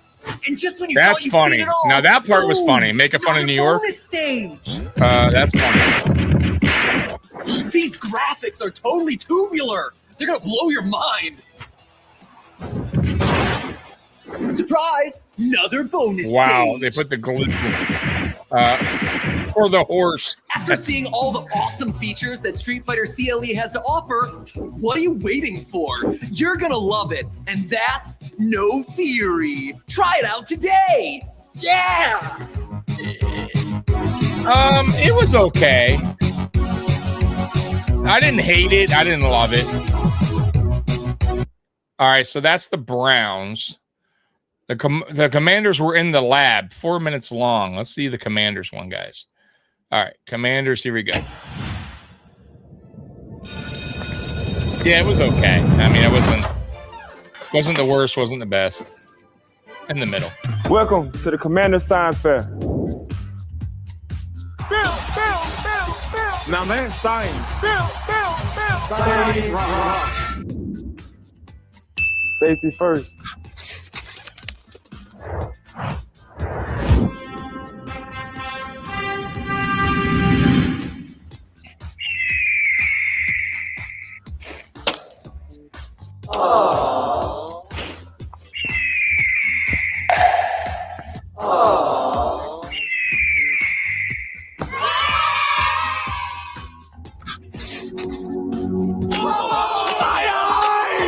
Don't forget to reapply. Yeah, it's Seattle. It rains a lot. It rains a lot. It's really coming down.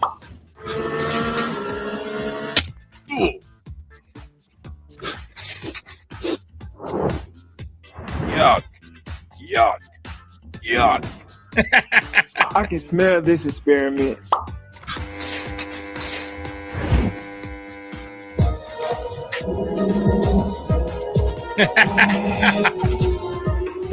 It's nothing. This one's pretty good. Creative. Yeah, it's fun. At least you try. Huh? Huh? You're covered in slime. The Walk of Fame. It's showtime. Yeah. It's not bad. Where It's different. Huh?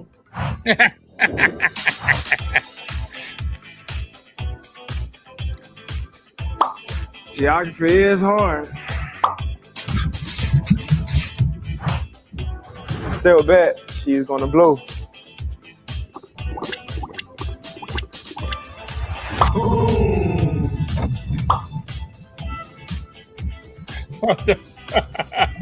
Yeah, there's some pretty good ones. I love this one. Sure is hot out here. I need it. Damn, I messed up. We gotta go ball. Your ball. That's good. Oh, well.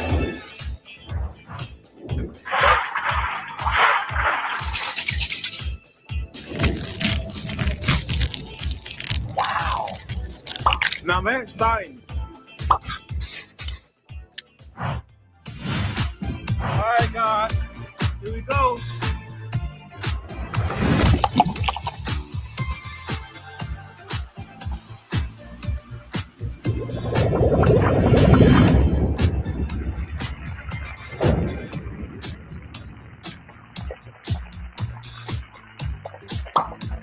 That's an example of a chemical reaction.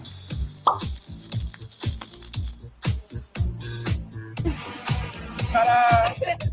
Nothing like Christmas in Minnesota.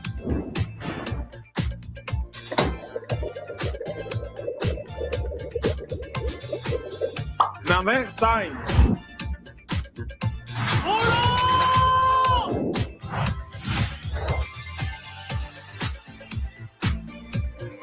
Just as I suspected. This one deserves an A+. Well, that's our schedule release. Not bad. See y'all at training camp. Not the best, but creative. Creative. I'll give it that. I want to say it's up there as one of my better ones. All right. The Jets did arts and crafts. All right, let's watch this. Probably, I mean, from the looks of it, I'm probably not gonna like it, but we'll find out.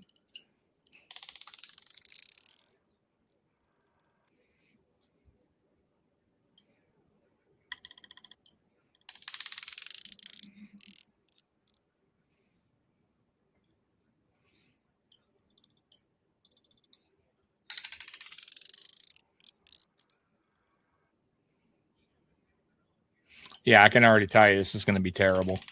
I mean, it's boring. There's nothing to this. Yeah, this is.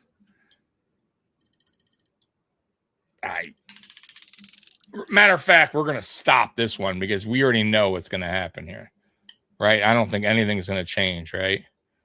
Let me see here. Let me skip it. Yeah, we're gonna. This is terrible. I mean, that might be. Honestly, I'm gonna be honest with you. That might be one of the worst. I would say the Lions right now, and then this one is right above the line. I mean, this is terrible. That's awful. I mean, what is going on there?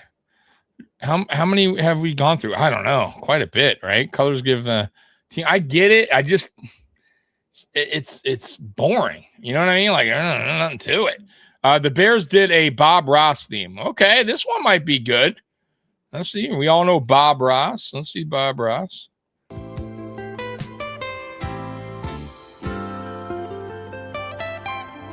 I mean, we've done quite a few, right? I don't know how many we've gone through. We're doing a little scene of the 2026 schedule that I hope you enjoy. Okay, this guy's that's Bob Ross. I like it. Touchdown! For the end zone touchdown! He's got it! Touchdown of Doomsday! Bob Ross, the Not those legend. kind of highlights, although they do look pretty good. We'll start with a little bit of gold and let the good times roll on the canvas. Then we'll add a few pats of red to really add some depth down there. Let's go ahead and clean off our brush before the next step. And just beat the heck out of it. That's the most fun part. Now let's add some details to our sky. Take a dab of the white and make some big clouds. White. First, it's good. Then it looks better. Then it looks its best. Maybe we'll put some little birds up there. Just some happy little birds floating around. This guy's doing a good job, by the way, as Bob Ross. Perfect. And if you mess up on one of them, that's okay. You can just turn into a jet like so. We've got some great trees over here. That's so let's add a little good. texture. I'm going to use this old tool that I had lying around. Cheese grater at Packers. Okay. Isn't that satisfying? Now let's focus on the lake. Maybe you got a couple ships sailing in, one from the north, Yeah, one he from the was. south. You're right. You can even add a little dolphin in there if you'd like. Now, this is creative and funny. I like this. This is a good one. Let's add some little critters down here. Maybe you've got a few cats. Lions, Panthers. Maybe even a buffalo. Yeah, there we go. Be brave. Be brave.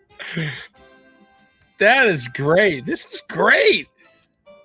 This is With that, I think good. we about have it finished painting. It's that easy. Really hope you've enjoyed it. Until then, I'd like to wish you all a happy painting and bear down, my friend. Wasn't super long, creative, funny. Like, yeah, dude, I'm with that one. I like that one. Give that a heart, man. That was pretty good, right? I like that one. All right, it gives me. I'll give it a thumbs up. All right, Trevor Lawrence getting a haircut. Now, I didn't see the video, but I did see a picture of his haircut. He looks terrible, by the goofball. But here we go. Good. Good. How are you? Good, man. Decent for sure. Yeah, guys, that looks for sure. For sure. I'm Trevor Lawrence, and this is the 2026 schedule release. You ready? Let's do it.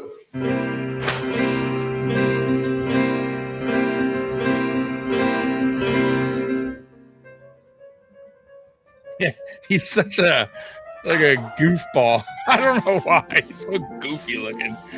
Oh, man.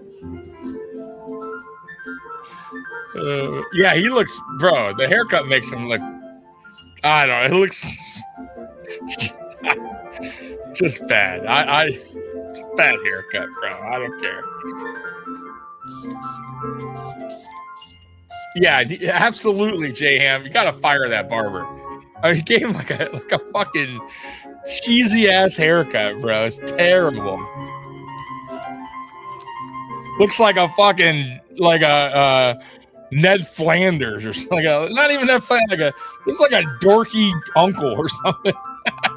You know what I mean? I can't believe he did it. Look at that. It's terrible. Man, what do you think? It looks like Man, I've been wanting this like a mom would cut their kid's hair and send them off to school. You know what I mean? Like, you know what I'm saying? Like, that's terrible. Ain't no way he's digging that haircut. There's no way, bro.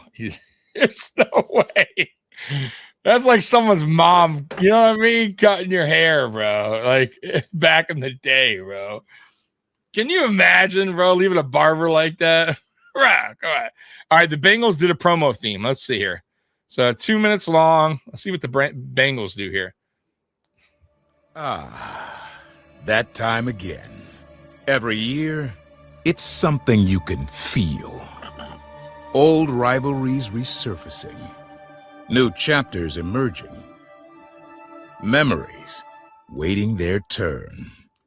Like in week 1, when the tide breaks, dead men tell no tales.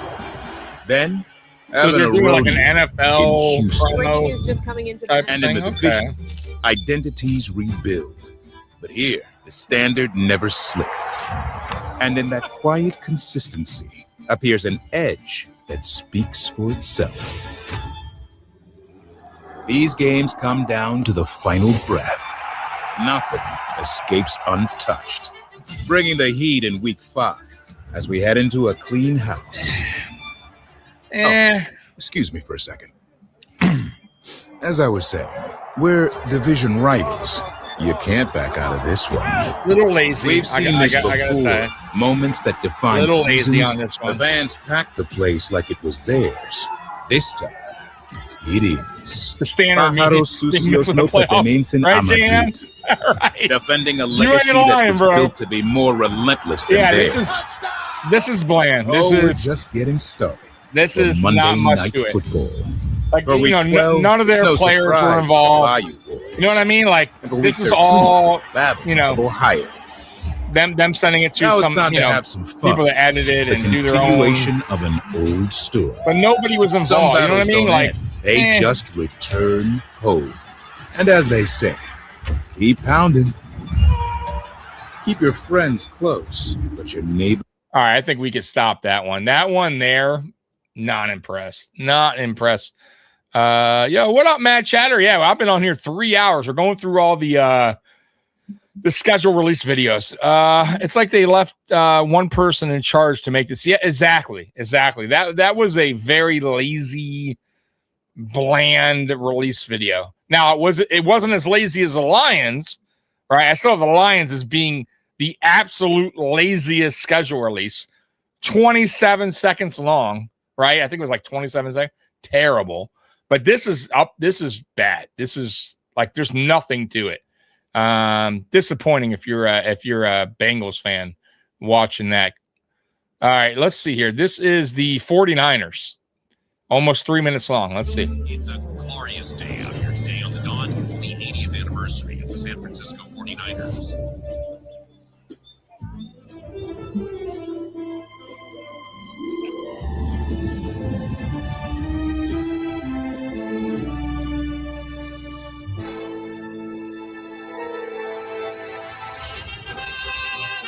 They're doing like a 50s theme. Okay.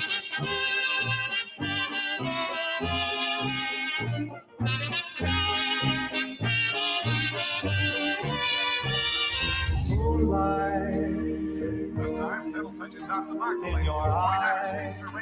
29 and the 49er touchdown. To give the 49ers 47. It's creative. I'll give it that. It's creative. I'll give it that. So far, creative. They're going with the old school 50s theme. I don't mind it. Look at that. I like that with the old game in the on the TV. That's pretty cool.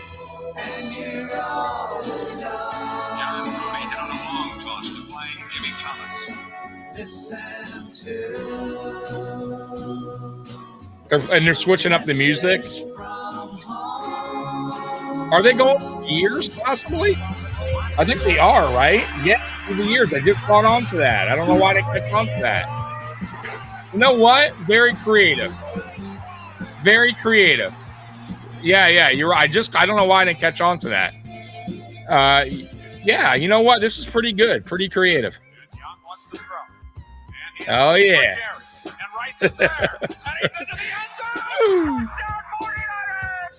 Was that Tecmo? It was Tecmo, right? She says she loves me, I don't care. I don't care. Yeah. Or the 90s right there, right? A little alternative.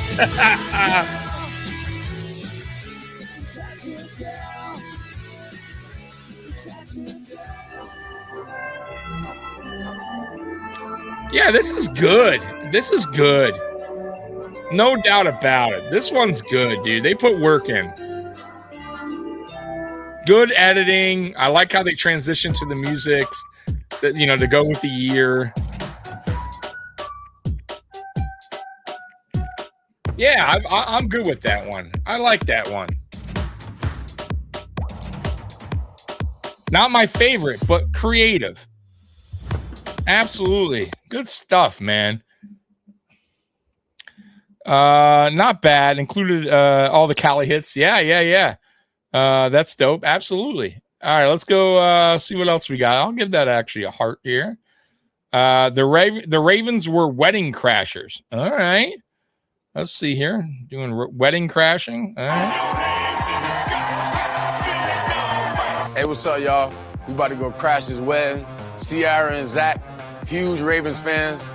They met a few years ago, and their love for all things Baltimore brought them together. Ciara booked Poe to crash the wedding reception as a surprise for Zach, but I found out, and I love weddings. So I thought I'd come join the party too. They have no idea I'm here. Let's go. That's pretty cool. This might be good. But imagine we had one extra guest that we could bring out. Introducing wide receiver from the Baltimore Ravens, Zay Flowers. I mean, that's pretty dope. But they really weren't expecting that. That is cool. That is very cool to have at your wedding, especially if you're a diehard Ravens fan. Absolutely. I hope y'all having a good time. Oh my God, we're having a great It's time. more wedding crashing. Thank you. I love so much. You're allowed to crash. You're amazing. Come whenever you want. Holy. Oh my God!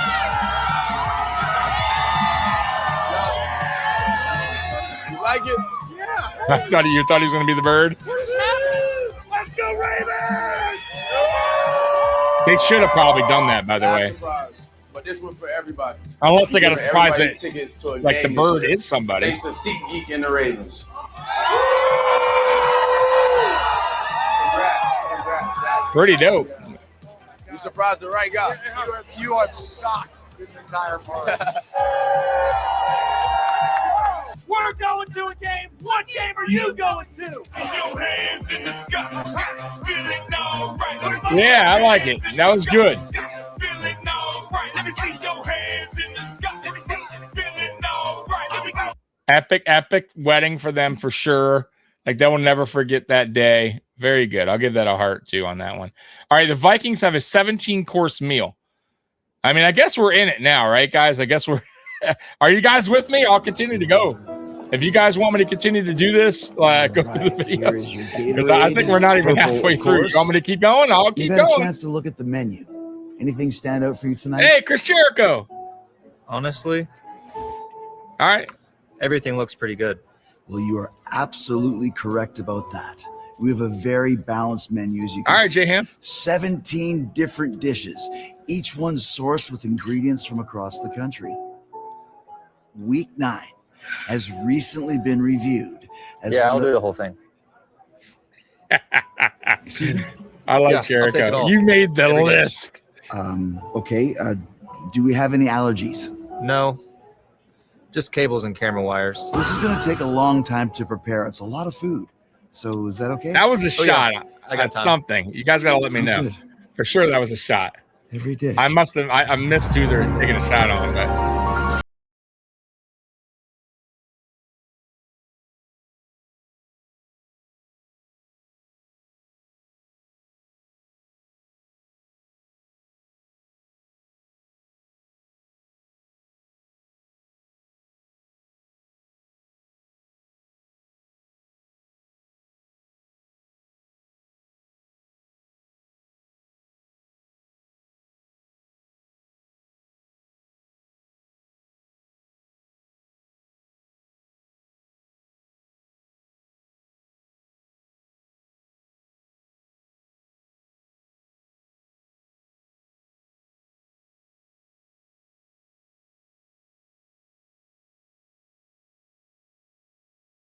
win the game. Snap. Spot. Serving dishes. Yeah. Go Bills. Damn right, go Bills. Hey, I appreciate you guys rocking with me tonight, man. Man, I wish I could kick like that. Jericho. We get Eliza.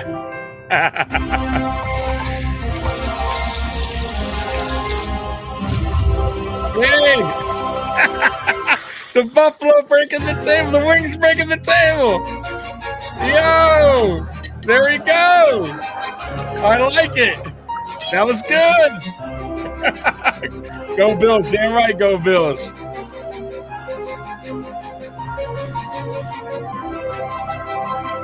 Hey, could we please take a photo with you? Absolutely. Thank you. Yeah, of course.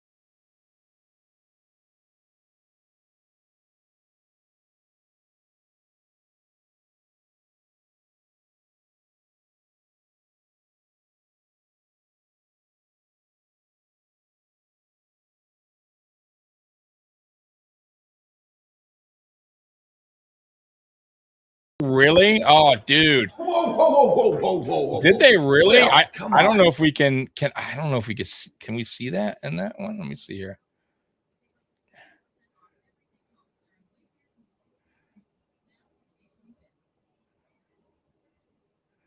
Is it?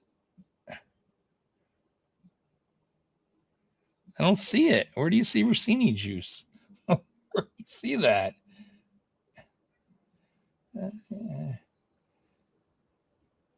I don't see Rossini. What are you talking about? Is it there? Where? Go back. Where? Am I missing it? Hold on.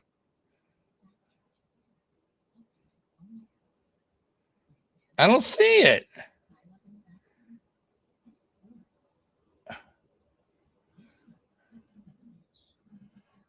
Starch. I don't see it, man. Where are you seeing Rossini juice? Am I blind? I don't see it. I'm right there. Where, bruh? Wait, I'm not sure. It was a joke. Oh, okay. So it's not there. I thought it was. That'd be funny though if that was in the ingredients. Okay.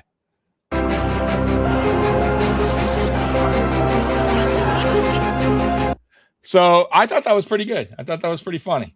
That would have been funny though. Rossini juice, I can't, bro. Chat is wow. So you guys are. The Broncos had Peyton Manning. All right.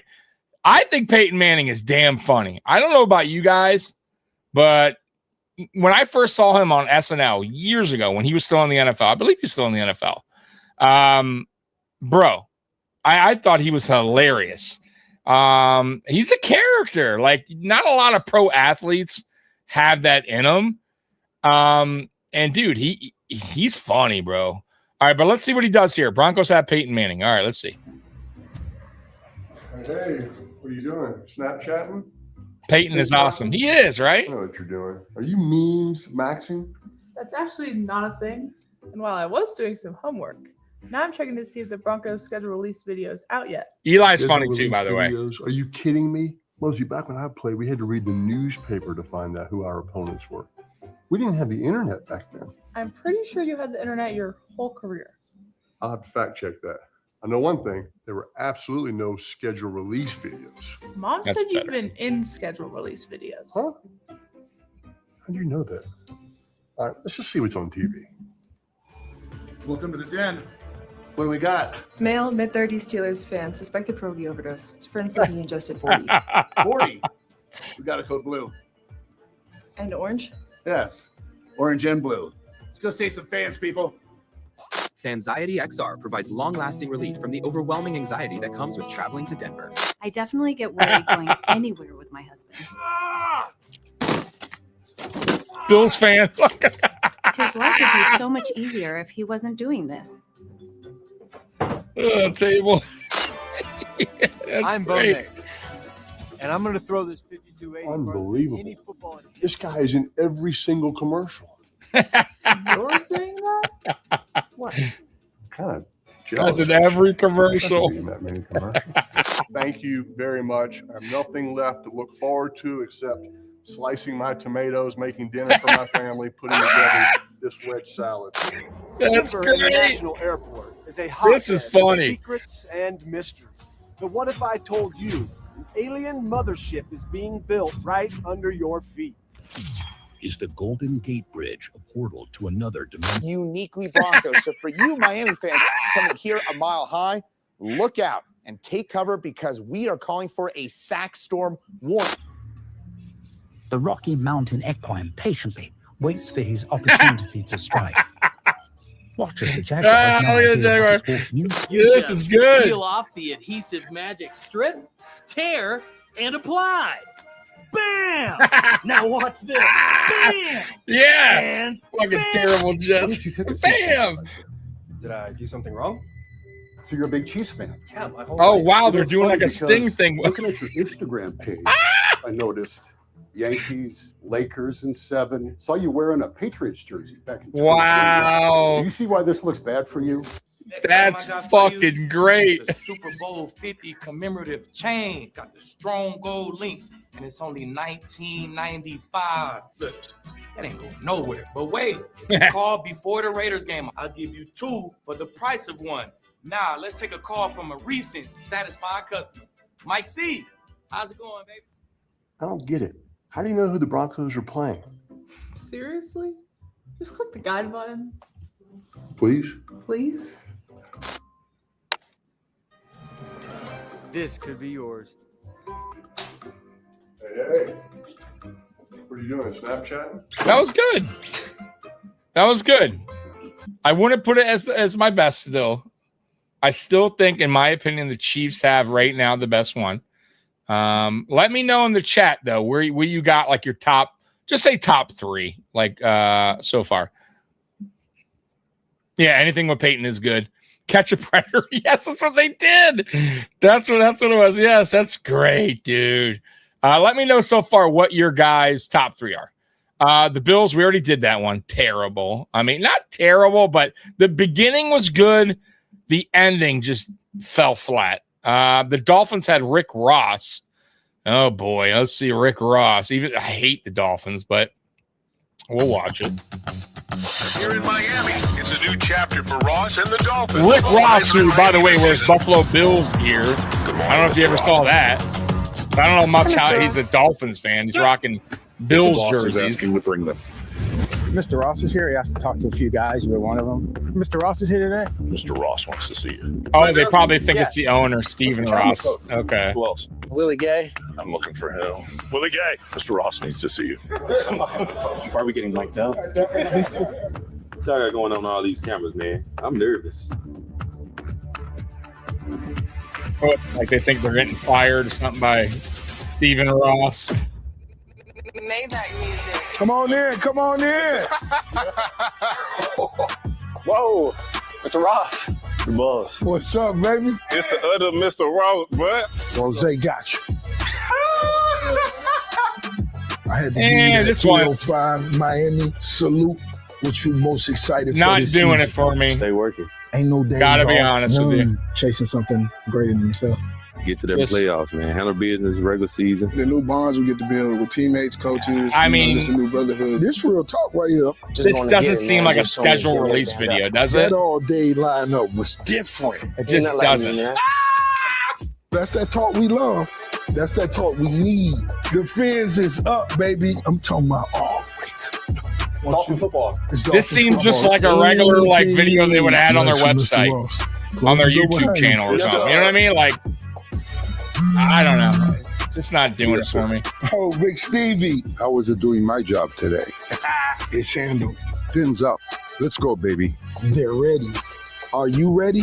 All right, I can't watch anymore. It's terrible. Honestly, that was pretty bad. I'm not gonna lie. That was Broncos is the winner. Okay, so Timo likes the Broncos. That's his favorite. Yeah, that was bad. I gotta tell you, the Miami one, garbage. It just didn't seem like a schedule release video. It just seemed like a video. You know, hey, we had Rick Ross in for the to mess with the Dolphin players. What does it have to do with the schedule release? You know what I mean? Like, they had nothing to do with the schedule release. Yeah, I'm not. Yeah. All right, here's the Titans one. Somebody just told me I look like Dustin Hoffman. Oh my gosh, Woody Johnson, the owner of the New York Jets. Woody Johnson. Mark Suggs. Big Dom. Big Dom. Big Dom, the security guy for Philly. Yeah, that's okay. looks just like you. I have see a this brother one. named Dom. Don. Yeah, that one. Yeah. Hey Cam, are you Cam Scatteroo? This ain't bad. I get where they're going with this. Oh man, my bad. CJ Derrick Stroud. Henry. CJ Stroud. You play quarterback for the Texans? Bro, you look just like him. Pat McAfee? Excuse me, Pat. Are you Pat McAfee? Pat McAfee. Miles Garrett. Hey, Miles Garrett. Short white guy. What's up, Joe? How you doing, Joe? You good? Joe. You ready for the season, Joe? Trevor Lawrence? Trevor Lawrence? Yeah, you saw that? Trevor, come on. Trevor Lawrence. You still want people to know who it is? Oh my God. Jerry Jones? The owner Jerry of the Jones. Jerry, what's up? I'm from the UK. I'm from the UK. Will Compton? Are you Will Compton? Will Compton. That's Will. No way. Wait. Say it like this. Say it like this. I'm telling you. Dan Campbell. What's up, bro? Dan Campbell. Fernando Mendoza. John Pork. What are you doing Fernando here? Mendoza. Oh yeah, just seeing the family. You know what I mean? That's great. Kind of does Aaron look like him. Dude, I won't tell Aaron anybody. Rodgers. Aaron Rodgers. Oh man. That was good. Not gonna lie, that was pretty good. That was a funny one. Definitely a good one. Oh, Colts did The Simpsons. Guys, I loved The Simpsons growing up. One of my favorite cartoons, in the 90s, for sure. All right, let's see this. The Simpsons. All right, let's see what they do here.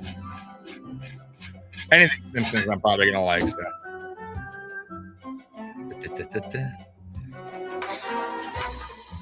We will not include Tyreek Hill. Oh, what did it say?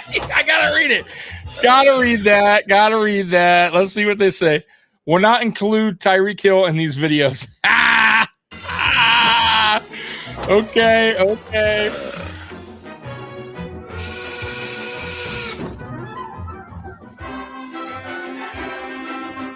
J Ham saying Colts might be the best.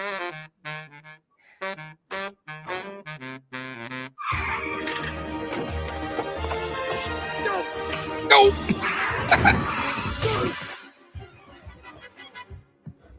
Who's the skinny guy? Who's the skinny guy?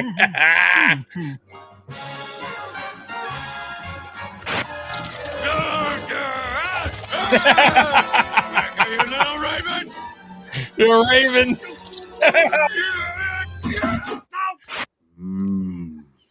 Barbecue. Kansas City, I get it. I went bust after the cow started get getting it. sour milk. Something must have spooked him good. Yeah, it's gonna be good.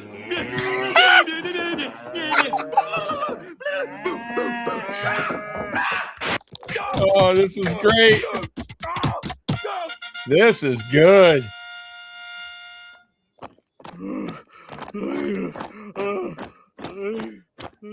What? We have to exchange insurance. Oh, Yes. It Oh, sure was man. nice of Mr. Burns to invite us for a midnight dinner at his country house in I remember that episode. Pennsylvania. I remember all these too, bro. Pennsylvania.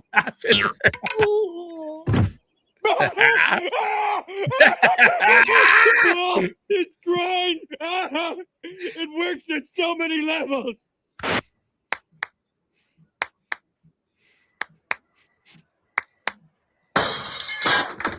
Nighty night.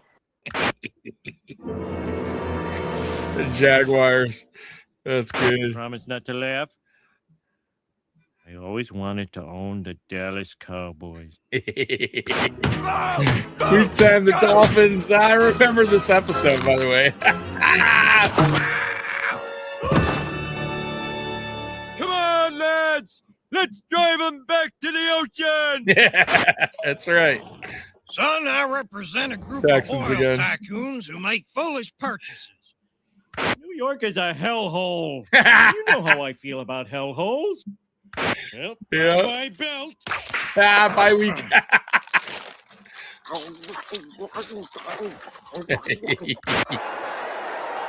Head Eagles. Mr. Burns. Otherwise known as Yeah, the Eagles Philadelphia fans throwing Head. shit. That's great. The Titans. Maybe he can tell me how to get this off. It's soaked through to the other side.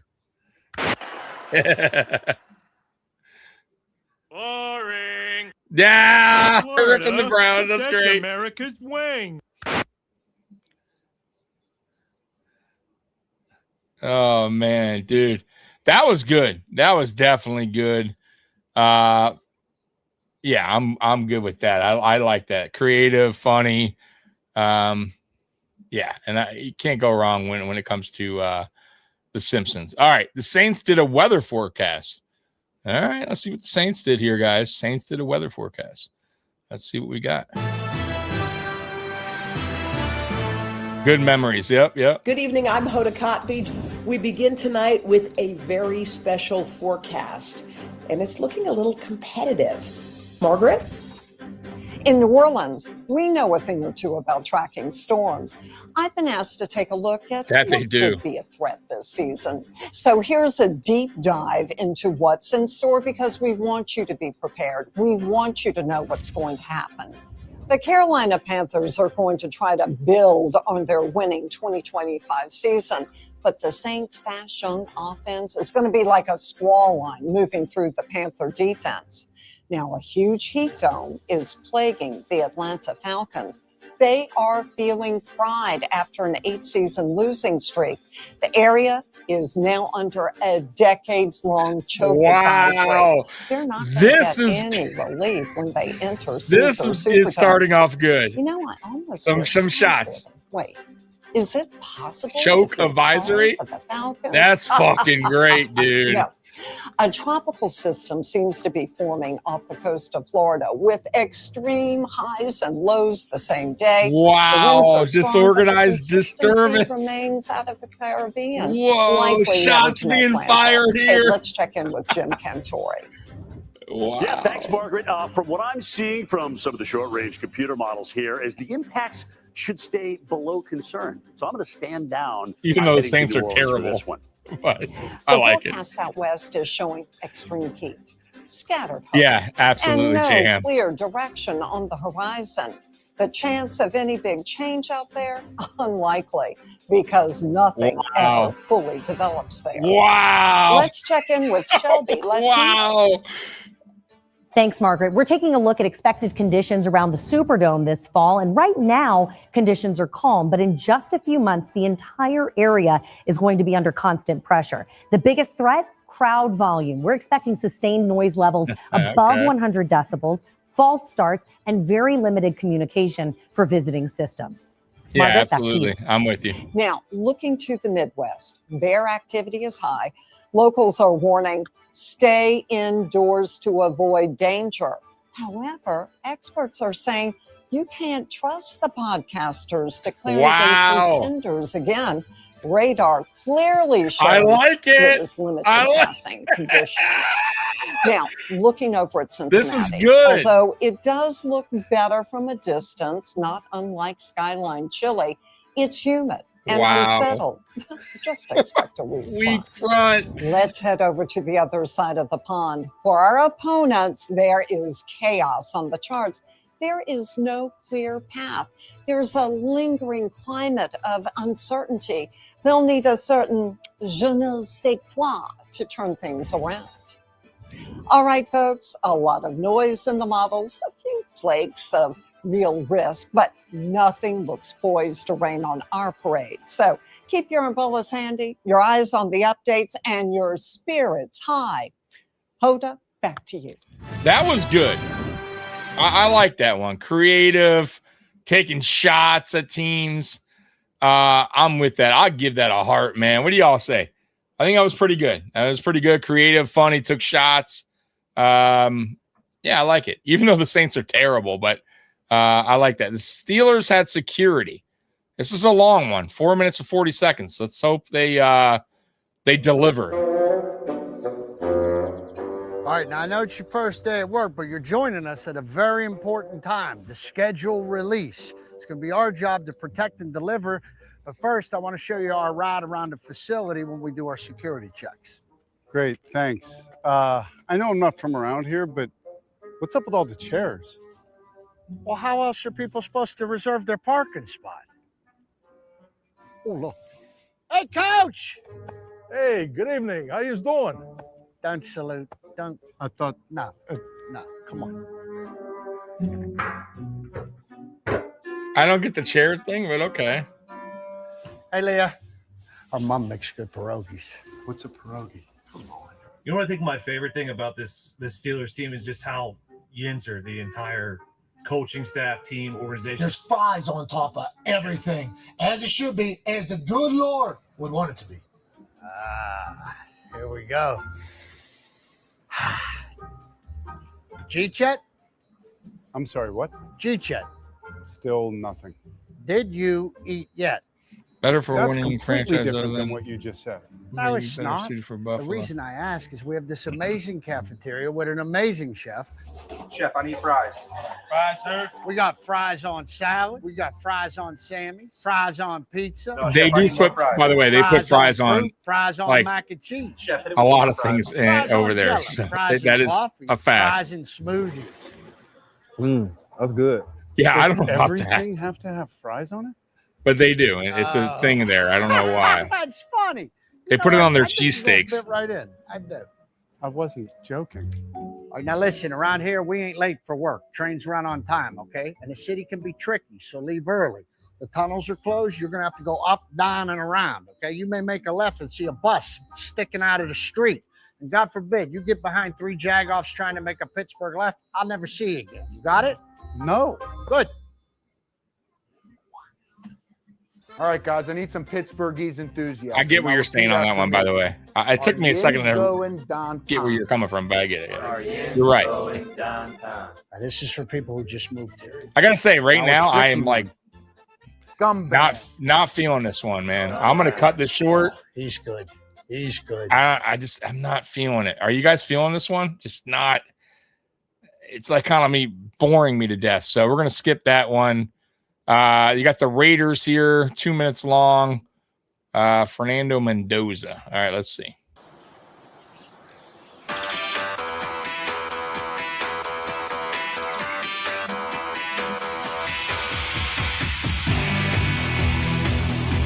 I heard about this one. They're doing like a Step Brothers thing. I think I read it somewhere. Hey. Which I absolutely love Step Brothers, Kirk. brother. Great fucking movie. I'm Fernando. You're gonna have to call me Kirko Chains. Kirko Chains. Cool. You're gonna have to call me the Nandalorian.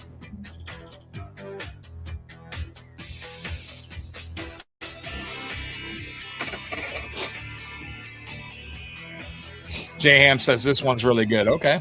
So this is the locker room, and rule number one excuse is me. do not step on the shield. Sorry, guys. Nice things around it. Was that loud? What if Was that in your ears? So what's the best Star Wars movie? My bad. Empire Strikes Back or Rogue One? Ha! Trick question. Star Wars. I couldn't hit the which mute. was originally titled just Star Wars in 1977, but then they changed it Edit to Star that, Wars New Tommy. Hope Edit in that. 1981. Edit that Say your sneeze favorite out. football play on 3. That's a 1, blooper for 2, tonight's podcast. 3. Turbo right, 63 wide shallow. Jinx! Did we just become best friends? Yup! Nice! I'm about to show you the most prized possession from my 15-year NFL career. Thank you for trusting. Okay, so here's my thoughts so far. Now, I know J-Ham said this one's really good. I haven't seen this one. Obviously, I'm watching it now. I love Step Brothers. Here's my problem so far with it. They totally skipped over how the movie went, where the Step Brothers were Will Ferrell and Riley, John C. Riley, were fighting. No, that was probably the best part of the movie, when they were at each other's throats, right? They should have put that in here a little bit, where they were fighting in the beginning, not liking each other. You get what I'm saying? Instead, they went straight to, did we just become best friends? You get what I'm saying? Like, for me, they should have added that part, because they could have done a lot more to it. I mean, I'm going to watch the rest, but for me, they missed the mark on that. You have to put that part in. See me. Oh my, it's beautiful, Mr. Chains. This is a signed sword from Las Vegas's own Donny Osmond. I love them in Joseph the Musical. Go, go, go, Joseph, you know what they say. Don't stare at this too long. There he goes. Ah! Condor! There's Max Crosby with the sack back at the 5. I know, but if they're doing that theme, Step Brothers, you gotta... You can't do the Step Brothers then. You know what I mean? Like, the whole point of Step Brothers was the beginning of the movie, where they hate each other. Then they liked each other. You know what I mean? I don't know. I'll be honest with you. I didn't like it. I did not like it. I thought it wasn't funny.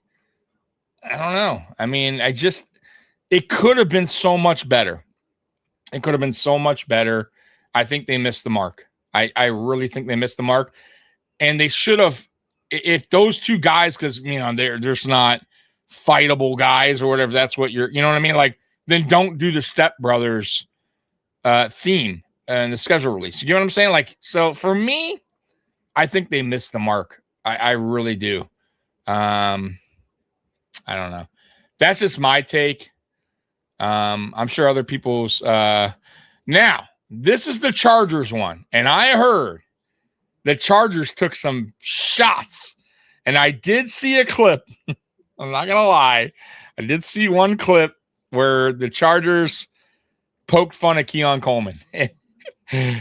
So listen, it was funny. I'm not gonna lie. If something's funny, I'm gonna tell. Look, I'll laugh. I don't give a shit if it's, you know, against my team or not. I'm gonna laugh. So, I haven't watched the whole video. I only saw that part. So let's dive into the Chargers. But I heard they do rip some teams here. They take some shots. So let's see.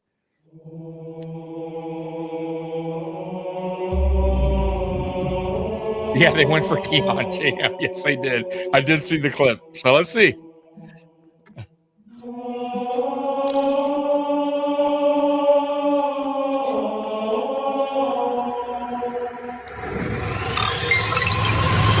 Week 1 versus the Cardinals. Grapple Jack. Clipped wings. Clip wings. That's funny. Okay. Started off good. Week 2 versus the Raiders.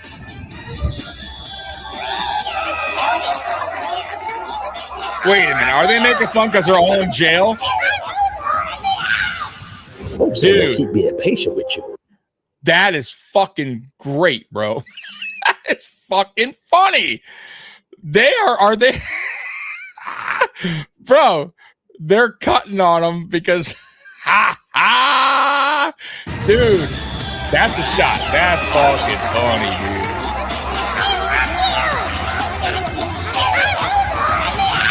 I saw the Keon one coming up. Patient with you. Oh, that playful person that the Buffalo City by storm in his first interview, and he sat down and was like, "Yeah, I love cookies," and he had the whole. That was all cool, but we give that grace to young players. Big dog, you supposed to be our number one. Come on. And you're playing like a bum. I bet you better start doing your job. Wow. That's funny, dude. At the Seahawks. Dangerous. Beast mode. Legion of Boom. Emerald City Route Artist. Week 5 versus the Broncos. You were the underdogs. What did this team show against a really difficult team? That we're the overdogs. Oh, bro, his ankle. Did you see it? Bro. Week 6. Bro, The Chiefs. that's fucking great, bro. Emerald City Route Artist. You see they hit his ankle? That's fucking great. You were the underdogs. What did this team show against a really difficult team? That we're the overdogs. Wow. Bro. Oh, that's low. Week 6 at the Chiefs.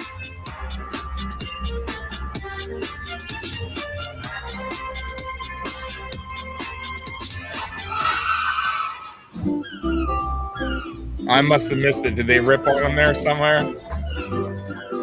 The ankle, yeah, dude, that was fucking great. Week 8 at the Rams. Hey, bro, don't live stream. What? I'm not. What do you mean you're not? I'm looking at it. I know, but it's not of everybody. Ain't nobody but you on the camera, bro. That's what y'all want. That's what y'all want. Week 9.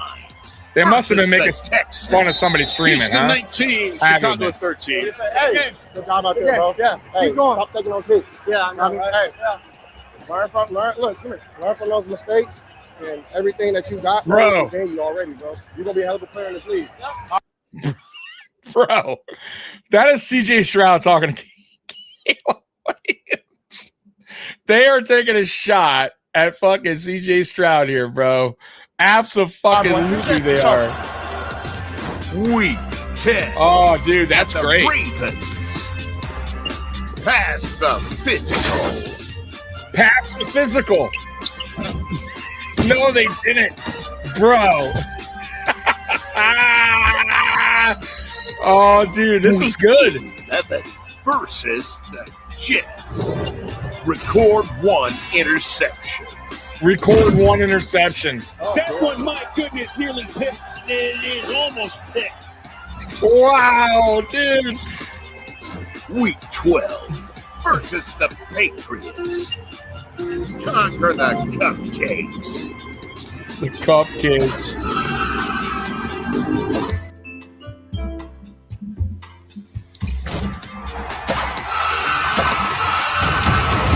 I think they took a shot at. I think they took a shot there. Let me see here. I gotta go back here. I think they took a shot at. Look, yeah, they did. New York Post, who's been all over the Rossini, Vrabel Rossini. They got a message. That's fucking great. Next photo dump 1 month. Yeah, they sure fucking did. They fucking did. They sure fucking did. That's fucking great, dude. Week 13 at the Buccaneers. New England Cupcakes. Fool the system. Yes.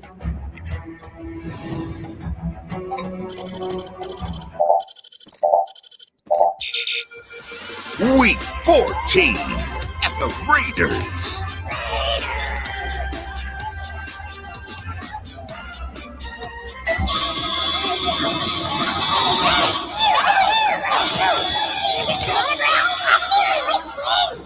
Week 15 versus the 49ers. Survive 1 practice. Survive 1 practice. Wow. Bro. Wow. Week 16 That's at great, the dude. Dolphins.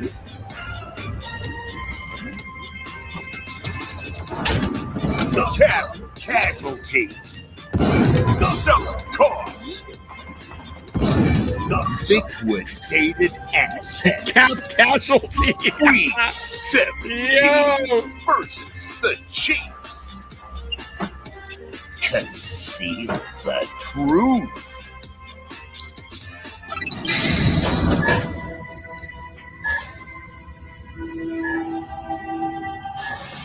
Week 18 at the Broncos.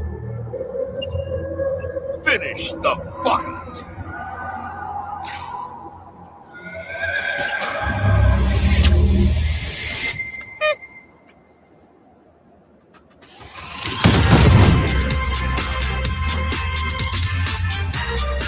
Yeah, that was good. That was good, man. I give the Chargers credit. They attacked they did not disappoint. They attacked a lot of teams. I like it. I like it, man. That's up there. The Cardinals AI Zoom call. Okay. This one might have potential. Let's see. Welcome, everybody, to the 2026 mascot schedule reveal. Thanks for jumping on. Please make sure your cameras are on. Oh, yeah, the Bills and your mics are off. Steve, Big I'm Red, with you. Let's start off with the refresher on who short. your opponents will be this season. I think the Let's Chiefs had start a with your great division. one too, Steve. But yeah, it was bad. They fell short big time. But it wasn't the worst, Steve, though. The worst, we watched a couple that were bad.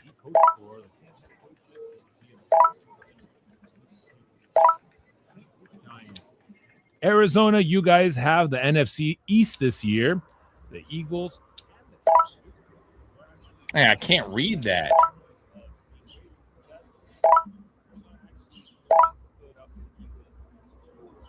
The Cardinals will play the Washington Commanders. You know, this is a series that dates back all the way back.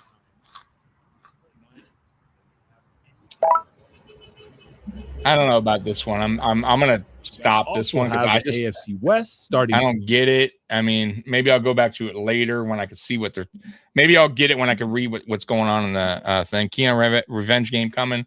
Possible. Laugh him out, ass out loud. The Pats won at Vrabel and Rossini. Bad. Oh my God. Okay. Tampa schedule release was kind of funny. Yeah, that was good too. We went through that one. We've been through quite a bit. As you can see, I'm on here 4 hours now. We're going through, I guess, all of the all of these schedule releases, just kind of saying how we feel, if they're good or not. There's been some really good ones, creative ones. There's been ones that were misses. For me, the Lions are probably the most laziest one. Let's see.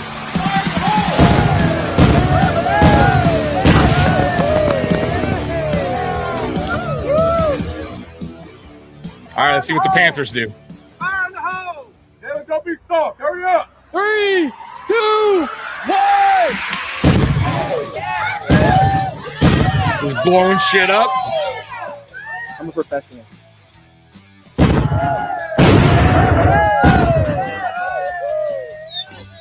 Oh, don't do it to the dog. 3, 2, 1.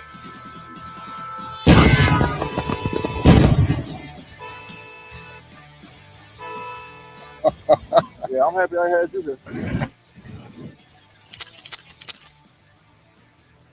Fire in the hole! 3, 2, 1. Let's get ready to rumble! All right, so we get the gist. I'm not going to continue on that one. They're blowing shit up. I like it. It's creative for sure. They're blowing shit up that has to do with the football teams they're playing. I'm with that, but not going to go through it all. All right, let's go. What's this one? Not sure if this is supposed to be Rossini, but she's the only woman featured in a man's cologne parody. So maybe I missed that when we watched that cologne thing, guys. God, could it be? We'll see. The Rams was Napoleon Dynamite. How do you know about that? So we saw that, and I think that's it, guys. I think Is there any more? Let's see. We saw the Jets one, and that's it. Yeah, I mean, did I miss any, guys? I think we covered. I went to every single NFL team schedule release video. So looks like that's it, man. It looks like that we finally got through it, man. Unless there's one that I missed, guys, let me know before I get out of here, and I'll pull it up on X. But I think we covered. I think we covered all of them. So for me, I still think I got to give it to the Chiefs one. I think the Chiefs was funny. I think the Tampa Bay was funny. I thought the Chargers was really good. The ones that were bad was the Lions. Didn't do it for me. I didn't really like the Step Brothers one. I just fell short, and it had potential. The Buffalo Bills one started off okay. It could have been funny, and they missed the mark. It just fell flat at the end. It wasn't very creative. Well, I'm calling it a night. This was a great 4 hours. Yeah, bro. And I appreciate you guys rocking with me, man. 4 hours, bro. What a hell of a show. I'll be back on Sunday for the Down and Drought series. I believe we are on week... What are we on? We're on week 10 of it, episode number 10. Let me see here. We are going on... What episode are we going on? 2009. So it's episode 10. So I'm going to be covering the 2009 Buffalo Bills Sunday at 1:00. So y'all be there. For those that have been rocking with me on the Down and Drought series, we will be covering the 2009 Buffalo Bills. So Sunday at 1:00. Chargers are my number one, always elite. Hey, yeah, Steve, bro, they always bring it. No doubt. They are up there for sure, man. They are creative. No doubt about it. I like the Bob Ross one. That was pretty funny too.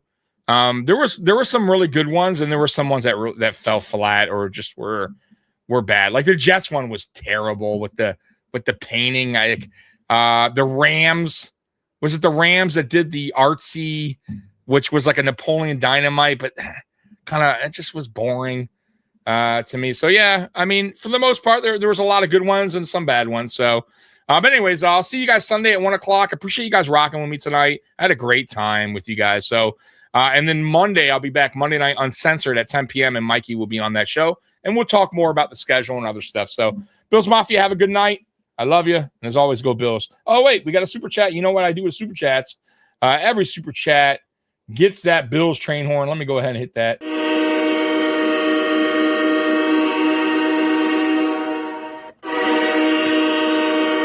My dude coming through.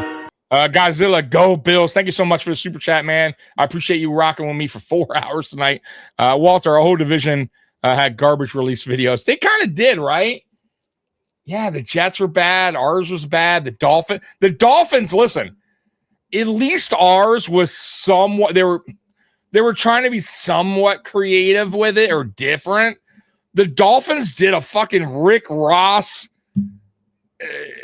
little video where it had nothing to do with the schedule. Like, it wasn't funny. It was, I didn't get it.